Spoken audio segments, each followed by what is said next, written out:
नमामि धन्वन्तरिमादिदेवम्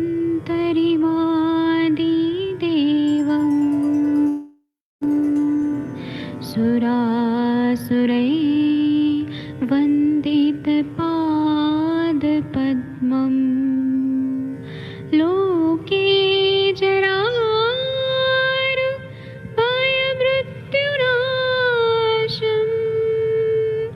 दातारमीशं विविधौषधीनां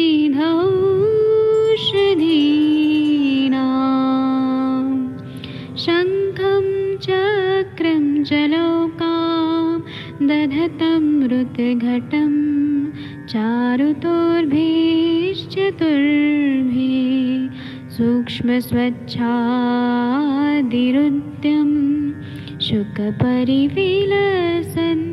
मौलिमं भोजनेत्रम् कालाम्बोदोज्ज्वलाङ्गं कटितटविलसत् चारुपीताम्बराढ्यं वन्दे धन्वन्तरिन्तं निखिलगदमिव प्रौढदावाग्निनीलम्।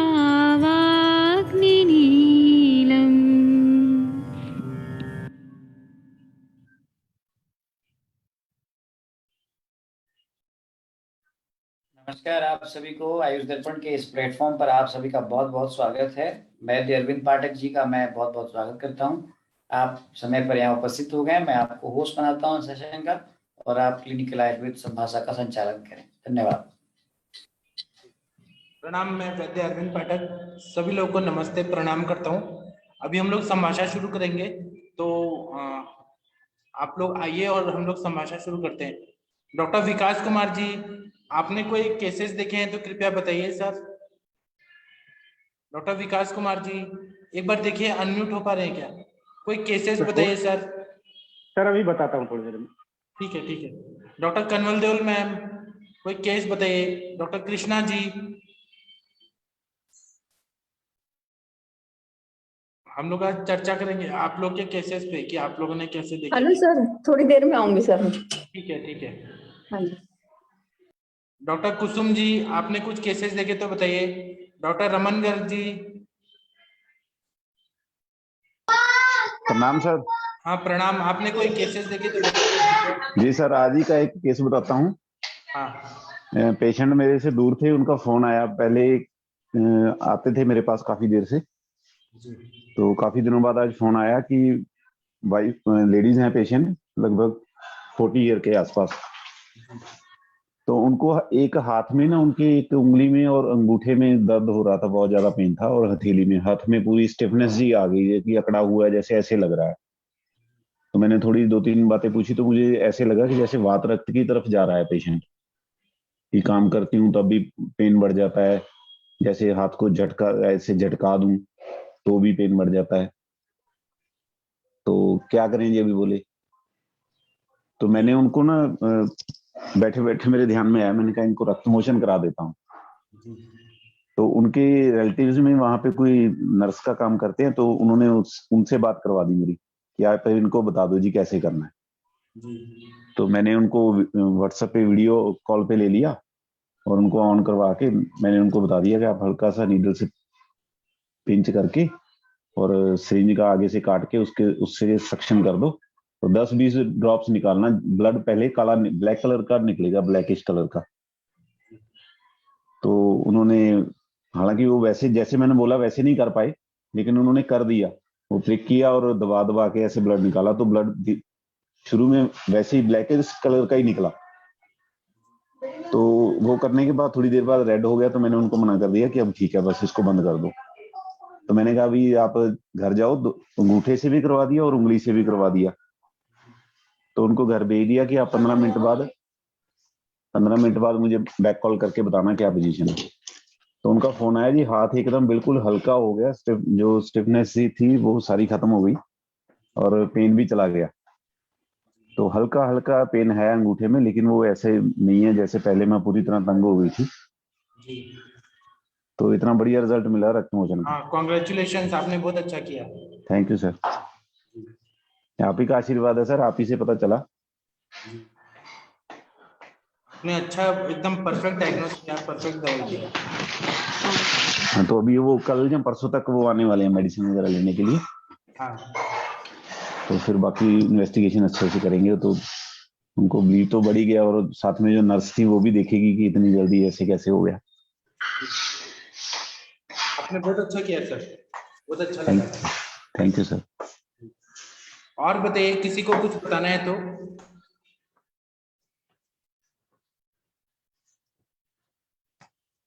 डॉक्टर चित्रा जोशी जी, आपने कुछ केसेस देखे हैं, कृपया बताइए। डॉक्टर चित्रा जोशी जी। जी सर, नमस्ते सर। हाँ नमस्ते, थोड़ा जोर से बोलिए ना। ये शीत पित्त का केस। हाँ सर, आज एक शीत पित्त का केस आया था मेरे पास, जी, उसका डिस्कस करना था। मेरे पास उसकी इमेज भी है, वो मैं शेयर करूंगी सर। मैं आपको को होस्ट बना देता हूँ। जी सर। देखिए, मैंने को होस्ट बना दिया आपको। जी, अभी आप शेयर स्क्रीन से कर सकते हैं। सर ऐसा करूँ सर, शेयर स्क्रीन करना पड़ेगा। हाँ,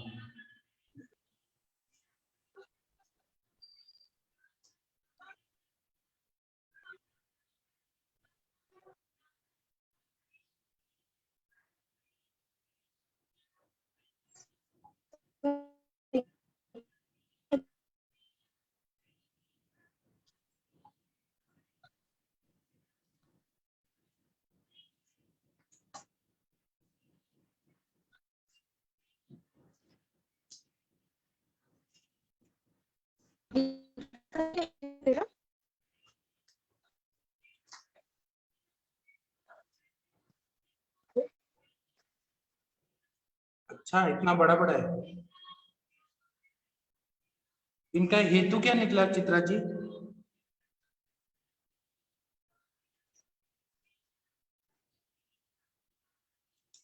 सर दिखा क्या?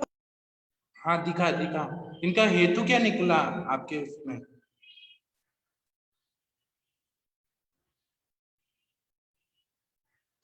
चित्रा जी का शायद आवाज नहीं आ रहा है, तो नेटवर्क का प्रॉब्लम है, शायद नेटवर्क का प्रॉब्लम है। डॉक्टर, आवाज नहीं आ रहा। ज्वाइन करके वापस से करते हैं। हाँ ठीक है, ठीक है, आइए। तब तक हम डॉक्टर नरेश कुमार जी से बात करते हैं। डॉक्टर नरेश कुमार जी कैसे हैं सर? डॉक्टर नरेश कुमार जी नाम सर जी। कैसे हैं आप? कुछ केसेस बताइए। सर अभी तो नहीं है, मैं इतनी प्रैक्टिस नहीं करता हूँ सर अभी। अच्छा, कोई बात नहीं, सब अच्छा, क्लिनिक नहीं खोला है अभी। धीरे धीरे सब अच्छा हो जाएगा आपका। सर एक बात पूछनी थी, वैसे चलो अभी मौका मिल ही गया है तो। हाँ, सर मुझे सिर सिर दर्द रहता है 15 सालों से। अच्छा, हम्म। तो क्यों रहते हैं? आपका पेट साफ नहीं होता क्या? स्ट्रेस है क्या? रात को नींद नहीं, नहीं आती? पेट साफ, नींद भी आती है सर, पेट साफ भी होता है, स्ट्रेस भी है। लेकिन पता है क्या है सर, ये जैसे 15 सालों से दुख रहा है, तो कुछ दर्द तो कर रहा है हेतु सिर। होगा, कुछ तो लेकिन अभी हेतु जैसे होगा। 1.5 साल से, जी 1.5 साल तो पहले मुझे काफी बहुत ज्यादा स्ट्रेस था, उसमें नहीं दुखा, उसमें जैसे पिछली सर्दियों में आराम रहा। जी मतलब ज्यादा स्ट्रेस था ना, सब ज्यादा टेंशन थी, तो जी। तनाव में नहीं दुखा इतना। वैसे दुखता है जैसे बाइक चलाता हूँ ना, गर्मी में चाहे गर्मी में, जैसे ही गर्म हवा लगती है तो बाइक आपको चलाते। क्या पित्त का तकलीफ है क्या? हाइपर एसिडिटी का तकलीफ है? नहीं, ऐसा भी नहीं है कुछ सर। नहीं, कुछ ना कुछ तो कारण होगा, या तो कॉन्स्टिपेशन होगा, या आपको सर्दी जुकाम हुआ होगा, वातज पित्तज कफज के हिसाब से देखे तो, या रात को बता रहा हूँ सर, नींद। जब मुझे हाँ, नींद तो जैसे मैं सर लेट सोता हूँ। हाँ, तो ये वायु का प्रकोप है ना। कितना बजे सोते हैं? ये 12 बजे के आसपास। हाँ, तो ये वायु का प्रकोप है। इसमें आपको नस से लेना पड़ेगा। शीर बला तेल से नस से लेंगे ना सर, तो अच्छा हो जाएंगे पूरा। और सर जी, जैसे मैं मतलब जैसे ये गर्म पानी उबाल कर या चाय बनाते वक्त जैसे वो संवेदन लेता हूँ ना, हाँ उस संवेदन से उसका भाप लेता हूँ तो उससे आराम मिलता है। हाँ, देखिए वायु के लिए आप भाप लेते हैं, वायु का शीत गुण बढ़ा हुआ है, रुक्ष गुण बढ़ा हुआ है, तो इसलिए आप भाप लेते हैं तो फायदा होता है। इसमें आपको जी। स्नेहन चाहिए तो एक तो घृतपान करिए, ऊपर से अग्नि बढ़ा के दीपन पाचन करके घृतपान करिए, ऊपर से नस से लीजिए, और दूसरा अपना थोड़ा विरेचन करा दीजिए। अभी विरेचन का टाइम है ना, जी सर। तो उससे क्या होगा, वायु अनुलोमित हो जाएगा, शरीर की शुद्धि हो जाएगी, तो बहुत अच्छा फायदा हो जाएगा। जी सर। और दवाइयों में पत्थरिक वात है, कोदंती भस्म है, शिरशूलादि वज्र रस है, ये सब लेंगे तो फायदा हो जाएगा। इस केस में किसी और को कुछ बताना है तो बताइए कृपया, सभी लोगों का स्वागत है। इनको सरदर्द की बीमारी है तो क्या देना चाहिए? डॉक्टर सरोज मिश्रा जी कुछ बताएंगे? मिश्रा जी, डॉक्टर सरोज मिश्रा जी सुन पा रहे हैं क्या? सर प्रणाम। आप प्रणाम। आप बताइए क्या देना चाहिए सर दर्द में? जरा एक बार मैं बात करना चाहूंगा सर से। करिए करिए। हम सर जी। सर हाँ प्रणाम प्रणाम। कितने समय से है सर दर्द आपका? सर 15-16 सालों से है सर। 15-16 साल से। जी। ये किस समय, दिन में किस समय ज्यादा होता है? ज्यादा 2 बजे के बाद, मतलब, और खासकर इस समय सर। शाम के समय? जी, मतलब दोपहर 2 बजे के बाद। अच्छा, ये जब 2 बजे के बाद शुरू होगा और इस समय तक रहेगा? नहीं सर, जब तक नई नींद आती। जब तक नींद नहीं आती तब तक आपका सर दर्द रहेगा? जी सर। उसके बाद अपने आप ठीक हो जाएगा? नहीं सर, सोऊंगा ना तब। हाँ, मतलब सोने के बाद में आपका सर दर्द सोकर ठीक हो बाद जाएगा। उठने पर कल सुबह रिलीफ होगा थोड़ा सा। अच्छा, तो इसका मतलब कहीं ना कहीं नींद की कमी की वजह से ये सर दर्द मैं समझ रहा हूँ। दूसरी चीज, एक चीज और भी बताइए, जी। सर के किस किस हिस्से में सर दर्द ये रहता है? जैसे सर फ्रंटल में, जैसे भौहें नहीं होती आईब्रोज, बिल्कुल, हाँ ठीक। वहां मतलब फोरहेड पे, और कभी कभी जैसे मतलब दोनों कनपटियों पर। अच्छा, देखिए जो सर दर्द के कुछ प्रकार बताए गए हैं, जी सर। उनमें एक तो साइनोसाइटिस की वजह से सर दर्द होता है, जो कि नाक के ऊपर और नीचे क्रूसीफॉर्म शेप में, एक्स की शेप में, वो एरिया साइनोसाइटिस के हेडेक का होता है, नंबर 1। नंबर 2, जो फ्रंटल रीजन में जहां पे आप बता रहे हो, वो टेंशन हेडेक या क्लस्टर हेडेक, एक आंख के चारों तरफ क्लस्टर हेडेक होता है, ठीक है। जी। इसके अलावा सर के पीछे हिस्से में अगर जो सर दर्द होता है ऑक्सीपिटल एरिया में, हाँ, तो वो वहां भी होता है जनरली, सर, वहां भी होता है, और जैसे टॉप में भी होता है सर। वो ऑक्सीपिटल एरिया का जो सर दर्द माना गया है, वो that is because of blood pressure माना गया है, हाइपरटेंशन की वजह से, ठीक है। इसको हम माइग्रेन नहीं मान सकते, क्योंकि माइग्रेन का जो सर दर्द होता है कुछ घंटे से लेके 2-3 दिन तक बना रह सकता है, और साथ में एसिडिटी वगैरह भी होती है। माइग्रेन के हेडेक में कहा जाता है कि आधे सर में होता है, लेकिन ये जरूरी नहीं है कि आधे सर में हो, पूरे सर में भी ये कई बार होता है, और साथ में एसिडिटी भी उसमें होती है माइग्रेन के हेडेक में। जी। तो अच्छा, तो ये जो हेडेक के काजेस निकल के आए, एक तो सबसे पहले बिकॉज ऑफ हाइपरटेंशन, दूसरा टेंशन हेडेक, तीसरा क्लस्टर हेडेक, चौथा साइनोसाइटिस। जी। इसके अलावा एक टेम्पोरोमैंडिबुलर जॉइंट की आर्थराइटिस का जो हेडेक होता है, वो टेम्पोरल बोन पे होता है। सर्वाइकल की वजह से भी कई बार हेडेक होता है, जी जो सर। कि गर्दन के पीछे से शुरू होगा और सर के ऊपरी हिस्से में भी रहेगा। साथ में ये उल्टी और चक्कर भी साथ में इसमें एसोसिएटेड रहते हैं।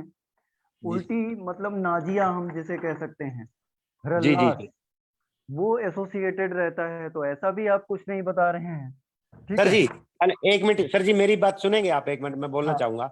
हाँ हाँ जैसे मैं बोल रहा हूँ कि मुझे तकरीबन 15-20 साल पहले से ये सिर दर्द है, ठीक है। जी और मेरा सिर दर्द ज्यादा तब बढ़ता है जैसे अभी सर्दियां आ गई, मान के चलो जी मैं बाइक चलाऊंगा, अगर मैं बिना मतलब टोपा कैप या बिना हेलमेट के चलाऊंगा ना बाइक, तो हाँ जैसे ही मतलब 1 किलोमीटर तक भी अगर मैंने बाइक चलाई तो जैसे ही वो ठंडी हवा लगी ना मेरे सिर पे, हाँ हाँ तो तब से मुझे ये थी वो दर्द शुरू हो जाएगा। और अच्छा गर्मियों में जैसे मैं गर्म हवा लगेगी, दोपहर को जी चलाऊंगा मोटरसाइकिल, तो तब जब मुझे सर दर्द शुरू हो जाएगा।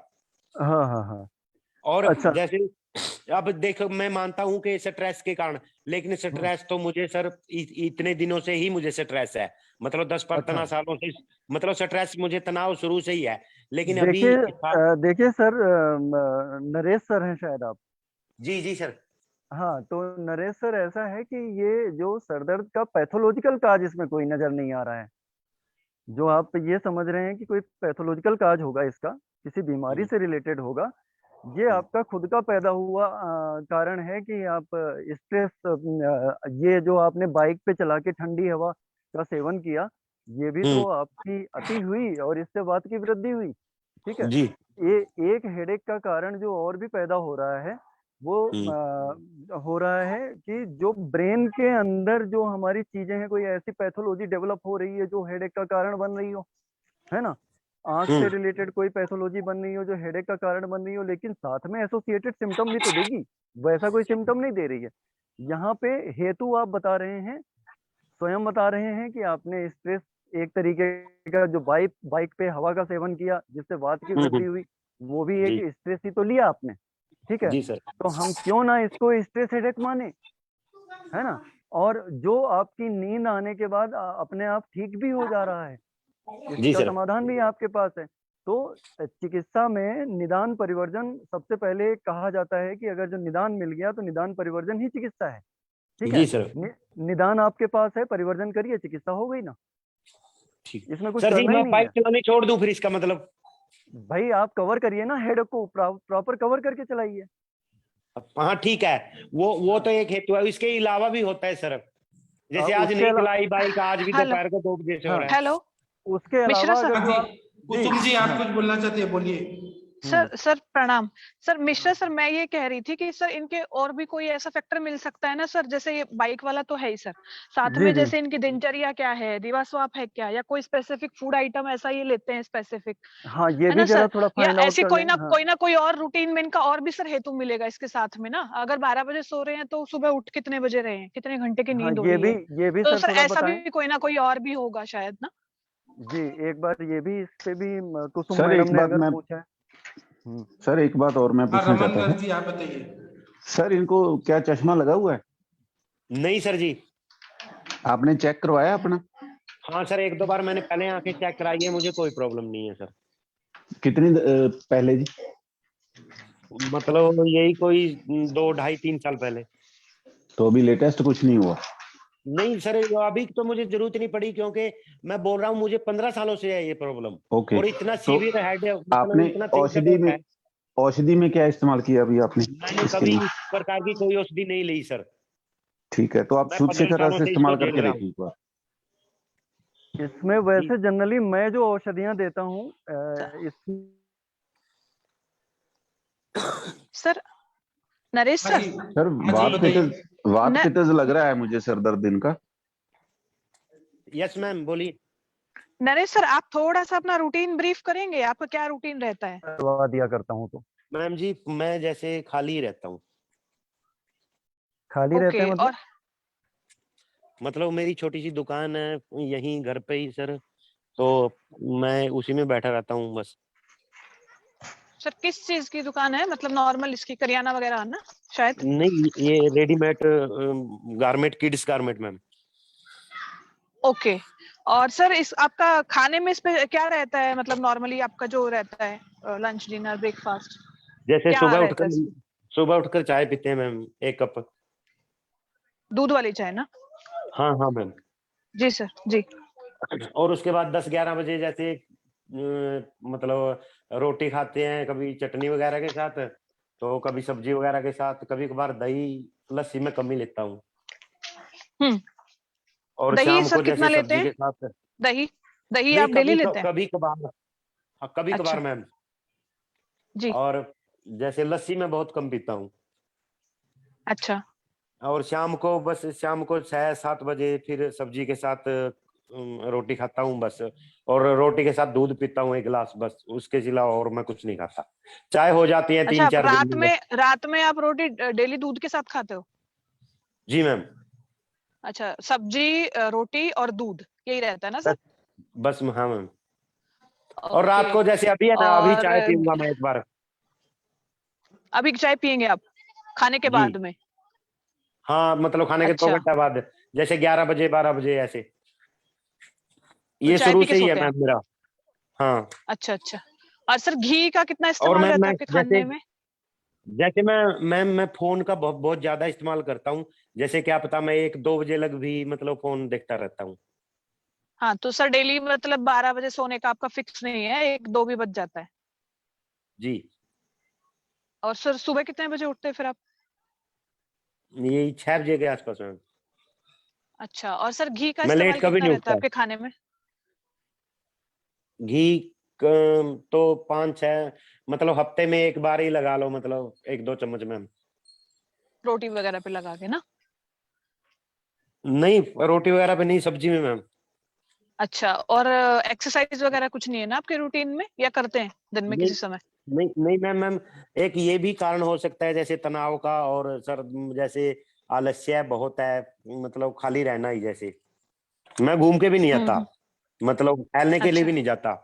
आप बैठे रहते हैं, मतलब दिन भर आपके बैठने का काम है? हाँ, बैठने का या लेटने का बस। अच्छा, और दिन में सर सोना होता है? नहीं, कभी नहीं सोया मैम मैं, आज तक दिन में कभी भी नहीं सोया। अच्छा, और भूख कैसी लगती है सर आपको?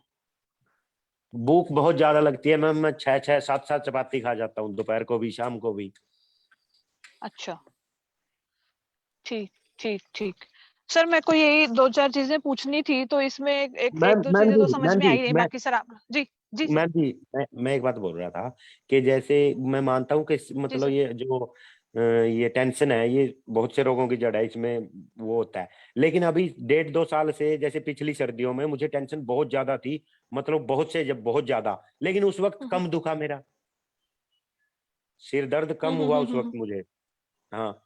तो मैं ये नहीं मान जी सकता जी कि जी। मतलब टेंशन के कारण ही है। और सोने का भी मेरा, जैसे मान के चलो, अगर सोने से मुझे सिर दर्द होता है मैम जी, तो मैं तो हर रोज ही ऐसे सोता हूँ, फिर हर रोज दुखना चाहिए। लेकिन क्या पता 2 दिन ना ही दुखे। और इतना दर्द होता है मैम जी, जैसे लाइट भी अच्छी नहीं लगती मुझे, जैसे मक्खी मच्छर का भी शोर तंग करता है, इतना तेज कुछ दर्द भी है। आवाज आवाज सहन नहीं होती आपसे ना? जी जी मैम। और जैसे कई अच्छा, बार और तो जैसे ऊपर टॉप में, सिर के टॉप में भी दर्द होता है बहुत ज्यादा। कोई हम्म, फिक्स नहीं है, ऐसे जैसे खिंचाव ज्यादातर मतलब खिंचाव माथे पे रहता खिंचाव है। जैसा लगता है क्या सर सिर में? ऐसे कोई खींच रहा है, ऐसा ऐसा लगता है क्या आपको?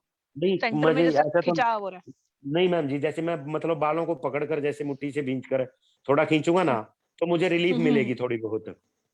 और अच्छा जैसे ही अच्छा अच्छा। मैं बोल रहा हूँ कि मैं अभी चाय पीऊंगा जैसे, तो अभी मैं हम्म। जब चाय बनाऊंगा, तो जो उसका जो भाप है ना, सफेद, अगर वो लूंगा ना हम्म मैं, तो उससे अपना तो आपको माथे को अच्छा लगता है? सेकूंगा, तो बहुत अच्छा लगता है मैम मुझे, बहुत हम्म अच्छा।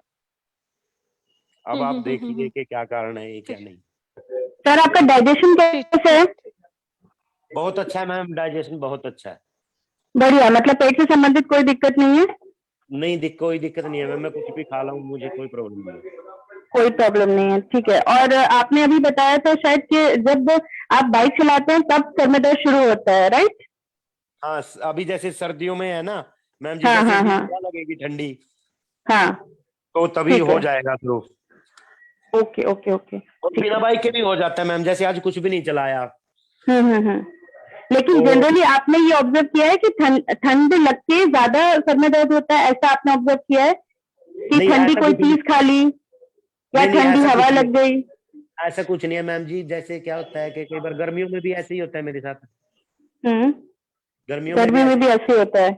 अच्छा ठीक है। हाँ। कोई पर्टिकुलर किसी स्मेल से एलर्जी तो नहीं होती है? लाइट से एलर्जी, किसी स्मेल से एलर्जी, या किसी पर्टिकुलर ऐसे कभी कुछ सूंघने में आ जाए, ऐसे कोई एलर्जी से सर दर्द तो नहीं होता है?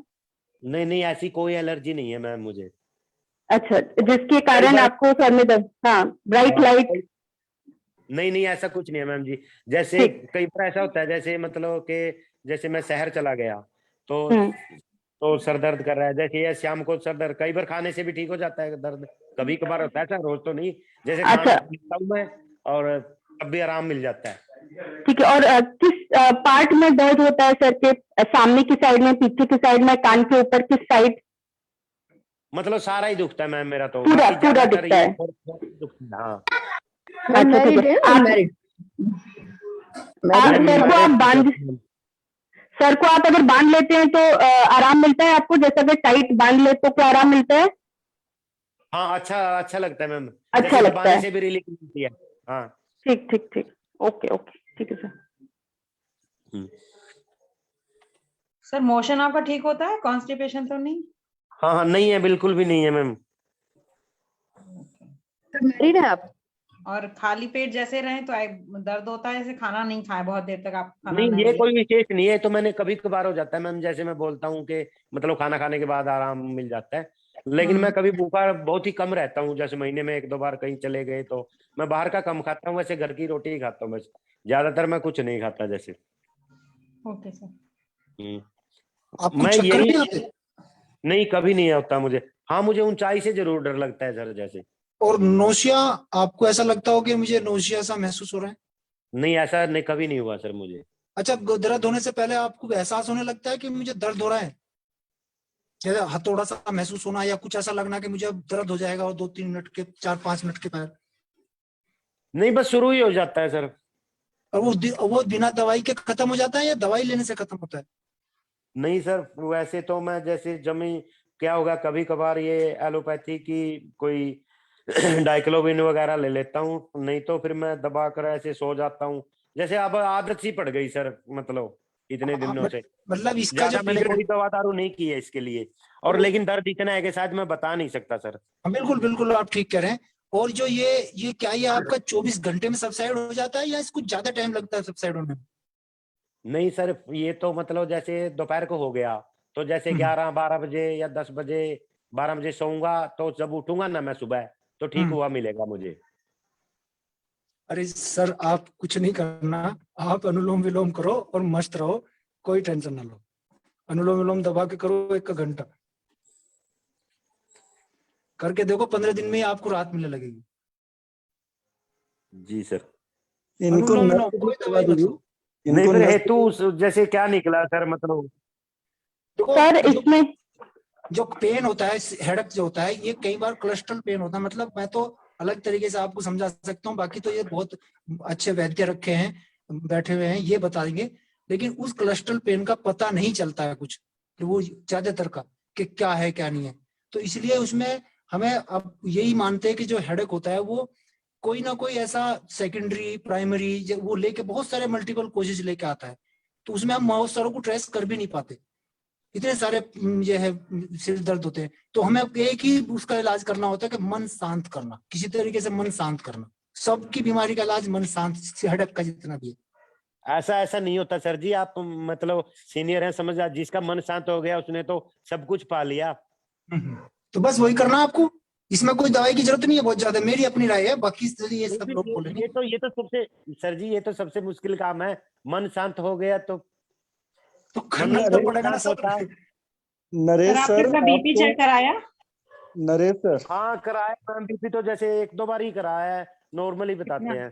कितना रहता है? आपने कभी मतलब रीडिंग पूछी है उनसे? 80 130 80 130 ऐसे। अभी आपने रिसेंटली कब कराया था? अभी ये 3-4 दिन पहले ही कराया था। कितना बता रहे थे सर? 80 एंड 130, 80 और 130 ma'am. Okay sir. Naresh sir, एक ब्रॉड स्पेक्ट्रम ट्रीटमेंट जो हेडेक के काजेस हमने आपको बताए, तो उनको लेते हुए अभिपत्तिकर चूर्ण को गोदंती में मिला के, अभिपत्तिकर चूर्ण 100 ग्राम और 10 ग्राम गोदंती मिक्स करके आधा चम्मच दिन में 3 बार खाने से पहले ले लें। एक मेधावटी पतंजलि की आती है, वो 2-2 टैबलेट सुबह शाम खाने के बाद ले लें। और एक नाक में अणुतेल आता है, वो अणुतेल 2 से लेके 5 बूंद तक सुबह शाम नाक में डाल लिया करें। तो आप जो हेडेक के जितने भी काजेज हैं पॉसिबल, उन सबको हमने इसमें कवर करते हुए एक ट्रीटमेंट डिजाइन कर दिया है। इसको करिए, आपका पूरा हेडेक शांत हो जाएगा 1 या 2 दिन में ही। ठीक है, ठीक है सर, बाकी जो बहुत आपको बहुत थैंक यू। सर इसके साथ साथ एक काम और करिए, क्योंकि वात का जो स्थान होता है, मुख्य क्योंकि कर्ण होता है और पैर के तलवे होते हैं, तो वहां पे स्नेहन बहुत जरूरी है। तभी शांत मतलब शिरोशूल और निद्रा दोनों में आपको इफेक्ट पड़ेगा। तो ये दोनों काम भी जरूर करिएगा, ठीक है। और जो कॉजेज आपको पता चले हैं जैसे मोबाइल वगैरह है, उसको डेफिनेटली रात को 10 बजे के बाद कोशिश करिए उसको स्विच ऑफ करने के लिए, क्योंकि ये छोटे छोटे से कारण होते हैं बट ये एग्रीवेट जरूर कर सकते हैं। और क्योंकि वातज शिरशूल की तरफ ही कुछ हद तक किए जा रहा है, तो इसलिए स्नेहन मस्ट है। तो जैसे सर ने नक्शा बताया वैसे ही कर्ण मतलब कर्णपूरण भी मस्ट है आपके लिए, तो इसका भी जरूर ध्यान रखिएगा। पेट साफ रहे, ये ध्यान रखें, पेट भी साफ रहे इनका। हाँ, पेट तो साफ रहता है सर जी। वात अनुलोमन और करना पड़ेगा आपको फिर भी। जी हाँ, क्योंकि कहीं ना अगर कहीं पेट आपको साफ करने की कभी आवश्यकता पड़े तो उसके लिए कोई वातानुलोमन द्रव्य ले सकते हैं, हरित की चूर्ण या त्रिफला चूर्ण, ये या जो भी आपको आप स्नेह वाला लिए तो ज्यादा बेटर है, क्योंकि जैसे मैं विरेचन करता रहता हूँ सर, असव कुंची रस वगैरह भी है सर की, विरेचन वटी भी है मेरे पास। हाँ, नहीं, और आप बाकी जो इतनी चीजें बताई हैं इनसे निश्चित रूप से आपका सबसाइड कर जाएगा, खत्म हो अब जाएगा, एलन 2 दिन में टेल खत्म से हो यूज जाएगा। करें, अनुलोम ज्यादा विलोम भी अच्छा करें, है। हाँ, अनुलोम ठीक है विलोम भी सर, करें। ठीक है सर, बहुत बहुत धन्यवाद। जी मैं प्रणाम। कल से शुरू करता हूँ सर। जी प्रणाम। और सर 15 दिन के बाद बताइएगा, 15 दिन के बाद आप बताइएगा आपको कैसे लगता है, अदरवाइज कुछ मेडिकेशन हम लोग बताएंगे। और एक ठीक है मैम, काम, जरूर बताऊंगा। अगर सर दर्द आपको तुरंत ठीक करना है तो उसका भी एक समाधान है। एक हमारे पास वो आती है ना जो सूत शेखर रस है ना, सूत शेखर रस को अगर जो थोड़ा सा पीस ले, और उसका प्रदमन नच्चा बारीक पीस कर सर। जी जी, वो नाक में डाल लें तो वो तुरंत सर दर्द में आराम कर देगा। ठीक है सर, ये भी मैं कल ले आऊंगा, कर लूंगा सर। ये जब आपको पेन होता है हेड पेन जी सर, ये जब आपको हेड पेन होता है कि आपके नेत्रों से पानी भी आता है क्या? नहीं सर, पानी नहीं आता। जो भी ट्रीटमेंट गुरुजी ने बताया, सर ने बताया, काफी अच्छा बताया, लेकिन उसमें अगर आप अजमोदा हरी लगा दोगे तो और ज्यादा बेस्ट काम करेगा आपके लिए। अजमोदा हरी मतलब सर, अजमोदा चूर्ण सर? अजमोदा, हाँ जी हाँ जी, अभी पित्ती करके साथ में गुरुजी ने जो बताया वो बहुत बेस्ट बताया है, उसमें अजमोदा और लगा दो आप। जी सर जी, लाजवाब काम करेगा सर, आपको पहली ही खुराक में रिजल्ट मिल जाएगा। ठीक है सर, मैं कल से करता हूँ शुरू जी। ठीक है जितेंद्र जी, प्रणाम सभी को, धन्यवाद जी। प्रणाम। ओके सर जी निदान क्या बना है इनका? वातज, पित्तज, कफज, कौन सा सिरसूल? वातज है सर, वातज है। वातज सिरसूल। जी जी सर। सर इसमें मैं बताना चाहूंगा 2-3 चीज। जी। इसमें इनको स्ट्रेस रिलेटेड भी रहा है, और वातज सिरसूल है तो ये गौग्रथ का नस लेंगे तो ज्यादा फायदा मिलेगा। हाँ, गौघृत का भी अच्छा करेगा। मैं यही बोलना चाह रहा था कि अगर अणु तेल ना मिल पाए तो गौघृत बेस्ट रहता है। और नहीं सर, अणु तेल भी है सर, गौघृत भी है, दोनों ही है, जिसका आप बोलोगे मैं उसी का कर लूंगा। तो गौघृत का रिजल्ट जल्दी मिलेगा। दोनों को मिला के मिक्स करके भी कर सकते हो आप, अणु तेल और गौघृत को मिक्स करके भी कर सकते हो। और सेवन के लिए सर पंचामृत लौह गुगुल दूध से ये ले, और अश्वगंधा रिष्ट भोजन के बाद दोनों टाइम। अनावश्यक दवाइयों की मात्रा बढ़ाने का भी कोई औचित्य तो है नहीं सर। जितना बताया है उससे ही ठीक हो जाना है सर। ये अनावश्यक कैसे हैं ये दोनों दवाई? सर वो तो ठीक है, लेकिन हमने इनका सरदर्द भी तो ठीक करना है, सरदर्द ठीक करना है, उतने से ही हो जाएगा तो क्यों देना हमने? और हाँ वो ठीक है, मतलब बता रहे हैं सर, ओपिनियन ये है, 2 चीज ये ले सकते हैं, लेकिन अनावश्यक है ऐसा कैसे है? अनावश्यक नहीं। अच्छा, फिर आवश्यक क्यों है अब ये भी बता दें। पंचामृत लौह गूगल का सर वो फलश्रुति देख लीजिए, त्रिशूल भी है, और उसमें इनको स्ट्रेस रिलेटेड है तो वो भी ठीक करेगा, और गूगल प्रिपरेशन है तो वात के लिए सबसे बेस्ट होता है, दूध के साथ लेंगे तो ये वात त्रिशूल के लिए सबसे बेस्ट रहेगा। अश्वगंधा रिष्ट है तो वो मल्ली स्ट्रेस के लिए बहुत अच्छा काम करता है। एक तो पंचामृत क्या बताया, कौन सा गूगल? पंचामृत लौह गूगल बता रहे हैं। हाँ। अच्छा, और इसके साथ में और क्या क्या देना उचित रहेगा? आप अपना लाइन ऑफ ट्रीटमेंट बता दीजिए। ये सिर्फ जैसा पंचामृत भी- लो गूगल दूध के साथ में, सुबह जी। शाम ये लो, और गाय का दूध के साथ ले तो बहुत अच्छा है। गोघृत हाँ। नस्य लें और अश्वगंधारिष्ट भोजन के बाद ले लें। देख लीजिए, मेरा तो जो सक्सेस रेट रहा है, जो मैंने दवाइयां बताई हैं उस पे मेरा सर ये नहीं अच्छा चलेगा, अनुभव रहा है। पित्त बढ़ा देगा ये, इनका नहीं चलेगा, ये पित्त बढ़ा देगा। क्या बढ़ाएगा पित्त सर? क्या? अश्वगंधा उष्ण होता है, उनको वायु का प्रसाद पहले से ही है। अश्वगंधा तो और तीव्र कर देगा, तेज कर देगा। पंचामृत लौह गुगुल दूध के साथ में ले रहे हैं, वात पित्त सामक। पंचामृत सर गौ दूध उष्ण होता है। दूध गौदुग्ध उष्ण होता गाय का है? दूध, हाँ जी उष्ण होता है। सर कौन से शास्त्र और में? वायु, सर गो दूध उष्ण नहीं होता है। गौदूध उष्ण कौन से शास्त्र में लिखा है सर? गौदूध तो हम सुनते बिल्कुल इम्पॉसिबल है ये। अगर नेत्र दाह हो रहा है उसमें सबसे बेस्ट ट्रीटमेंट गोदुग्ध होता है, चाहे किसी भी तरह का दाह हो। लेकिन इससे जो दुग्ध अच्छा वात फॉर्मूला जो मेघावती वाला बताया है मैम, वो ज्यादा बेस्ट रहेगा उनके लिए। हाँ वो उनकी चॉइस है, कौन सा कर सकते हैं, बट ये जो मैंने बताया, सर बोल रहे हैं ये अनावश्यक, और दूसरा फिर आप बोल रहे हैं वो पित्त बढ़ाएगा। पित्त कैसे नहीं, बढ़ाएगा? अरे नहीं जितेंद्र सर, वो क्या कहते हैं, अनावश्यक नहीं है। एक्चुअली मैं ये कह रहा हूँ कि मेरा जो अनुभव रहा है, जो दवाइयां मैंने बताई हाँ हैं हाँ, उनपे अच्छा वहाँ रहा आप है। सही है, आपका अनुभव आपने बताया, मेरा मैं बता रहा हूँ। हाँ, लेकिन देखिए हम कुछ संभाषा कर शब्द रहे हैं, सबका अपना अपना है experience. Please share that but don't contradict, है ना? हम हाँ नहीं मैडम, जहाँ पे कंसेप्ट गलत होगा वहाँ पे अपने को बोलना पड़ेगा ना। अब कंसेप्ट गोदुग्ध गलत है, उस पे चर्चा उष्ण कर होता रहे हैं। है, नहीं हाँ नहीं, गोदुग्ध गलत उष्ण है, होता है, उसकी ये चर्चा रेफरेंस मिलना चाहिए ना। नहीं मैम, वो मैंने नहीं, मैं- आपके लिए नहीं कर रही हूँ, ये मैं- अनावश्यक और आवश्यक की बात पे हो रहे हैं। मैंने कहा कि आप एक, हम लोग संभाषा कर रहे हैं। हाँ तो मगर मैम जहाँ वो प्रश्न है, क्वेश्चन है कि मतलब जैसे यदि मैं गलत हूँ तो वो क्यों है, उसका निष्कर्ष निकलना चाहिए। बहस नहीं है, ये संभाषा है। जी अनावश्यक जी है तो बिल्कुल क्यों बिल्कुल। है? हम एक स्टूडेंट हैं तो सीखना है, क्यों है अनावश्यक? अनावश्यक मेरा कहने का औचित्य केवल इतना था कि जो मैंने मेडिसिन बताई थी उनसे हमारी फलश्रुति प्राप्त हो रही थी, हाँ तो ठीक, इसके क्लियर अलावा और क्लियर हो गया, कोई बस औषधियां बात देना खत्म, मुझे क्लियर हो गया अनावश्यक ना? लगा था। हाँ जी हाँ जी क्लियर हो गया ये। ठीक है सर। डॉक्टर चित्रा जोशी जी ने हाथ उठाया हुआ है, प्लीज आप पूछिए। मैम जितेंद्र सर का कंसेप्ट भी क्लियर करें, गौदुग्ध उष्ण नहीं होता है। नहीं गौदूध जी तो जी पित्त शामक है, आवाज शमन के लिए करता है, हाँ तो हाँ, उसको नहीं करना चाहिए। मतलब वो तो पित्त शमन, वो उसका उष्ण नहीं होता है वीर्य। निघंटु का और अध्ययन भैंस करें। का दूध जो है वो कफवर्धक होता है, भारी होता है। ये तो जी। हमारे शास्त्रोक्त है, हाँ और हाँ सब भी बोल सकते हैं इस बारे में। जी, रेस्ट जी। फिर डॉक्टर चित्रा ने हाथ उठाया हुआ है, प्लीज आप अपना क्वेश्चन रख कर सकते हैं। नमस्ते मैम। Yes ma'am please. मैं ये मेरा शीत पित्त का एक केस है, मैं उसकी पहले इसमें शेयर करती हूँ थोड़े। मैम ये दिख रहा है क्या? Yes ma'am. हाँ मैम, ये शीत पित्त करके आया है पेशेंट मेरे पास। तो इनका जो हेतु मुझे लगा वात प्रकोपक है, उनको कंडू बहुत ज्यादा है और रात्रि जागरण है, दिवा स्वाप है, और जुलाई से इनको ये स्टार्ट है प्रॉब्लम। तो वो बीच में पहले होम्योपैथी लिया था, थोड़ा सबसाइड हुआ था, बट उनको होम्योपैथी से बहुत स्लो रिलीफ मिल रहा है, तो उन्होंने अभी एलेग्रा स्टार्ट किया डेली। बट वो लेते हैं तब तक ठीक रहता है, फिर वापस से उनको दवाई का असर है तब तक ठीक है, फिर वापस से होता है।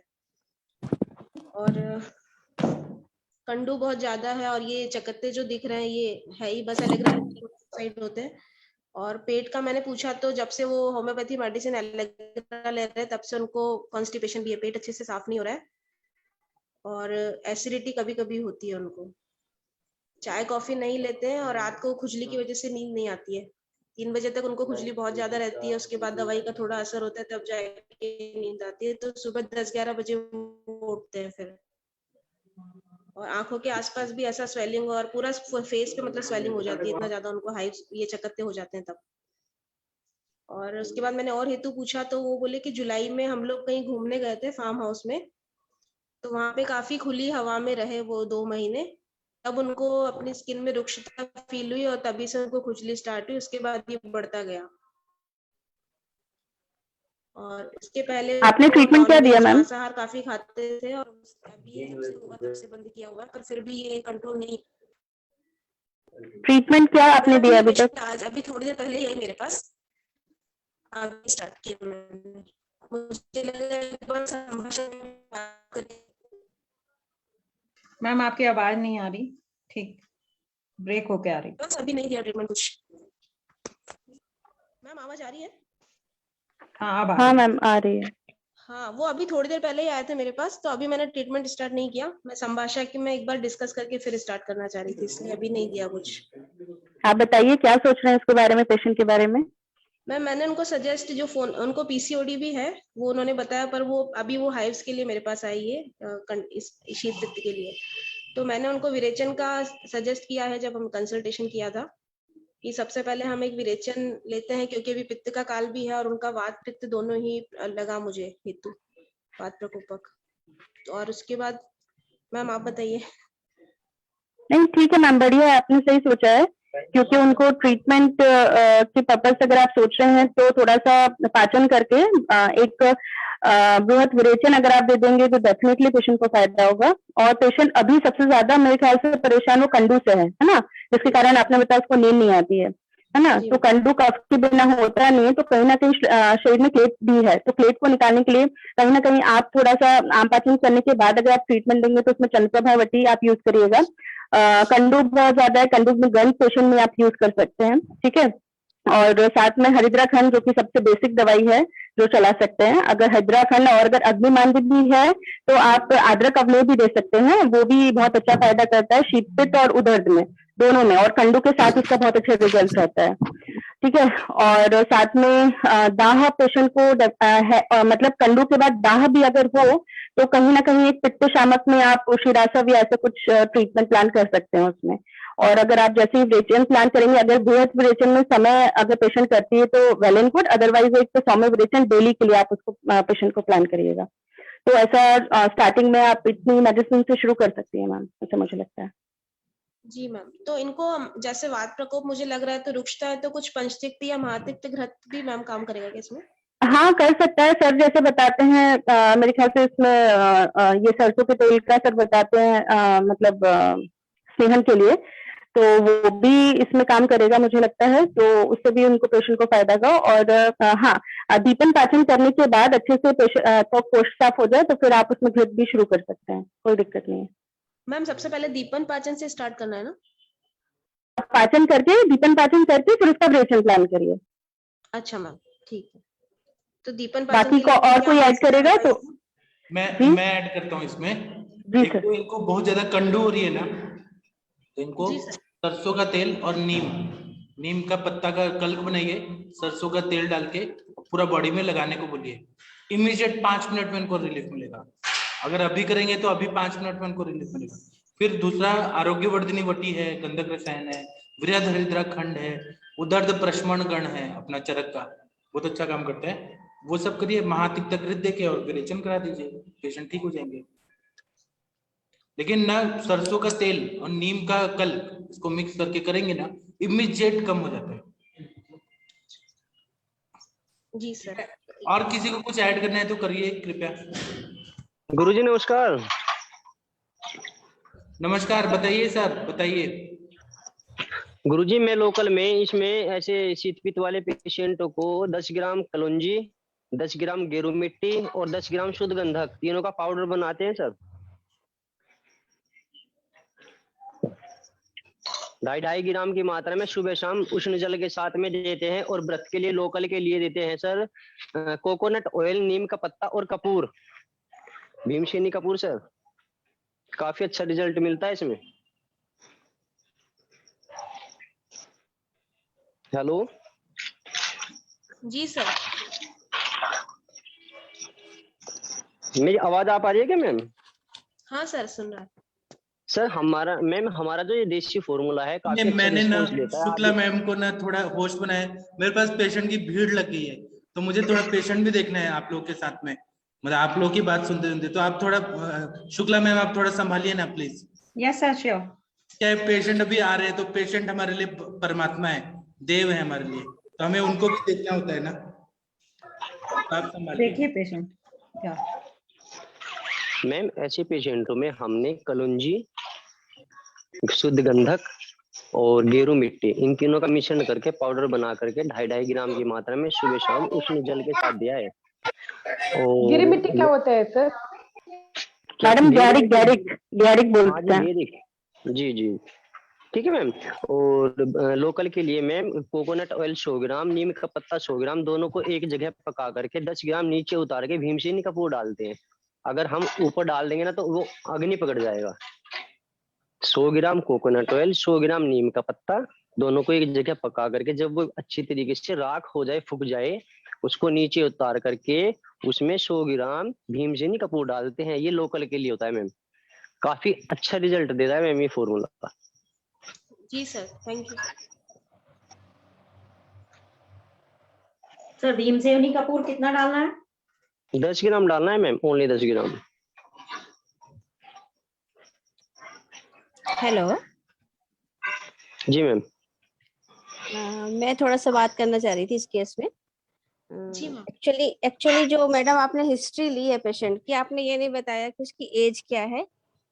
मैम एज 39 है। अच्छा, और उसके पास कोई इश्यू है, बच्चे हैं? जी मैम, एक डॉटर है। कितनी बड़ी है? 10 साल की मैम। अच्छा, तो यहाँ पर जो हम लोग बात करना चाहते हैं ना, जैसे आपने कहा कि पीसीओडी है, वो हम बाद में देखेंगे।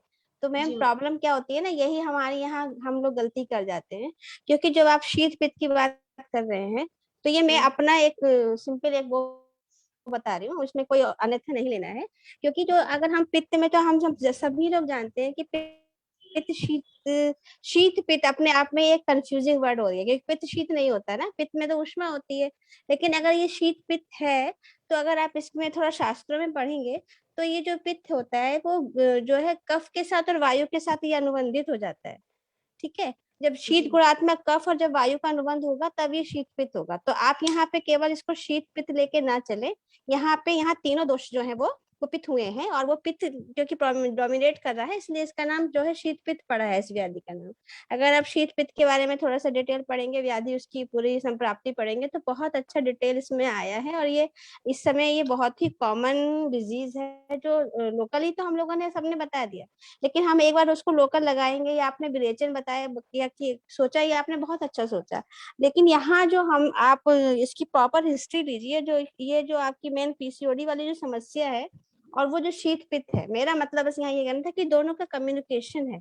इन दोनों के कम्युनिकेशन के लिए हमें दोषों पर काम करना ही पड़ेगा। अगर हम दोष दूसरे संरचना को विघटन नहीं करेंगे, तो ना हम उस व्याधि को ठीक कर पाएंगे, ना इस व्याधि को ठीक कर पाएंगे, क्योंकि ये दोनों का आपस में बहुत ही डायरेक्ट संबंध है।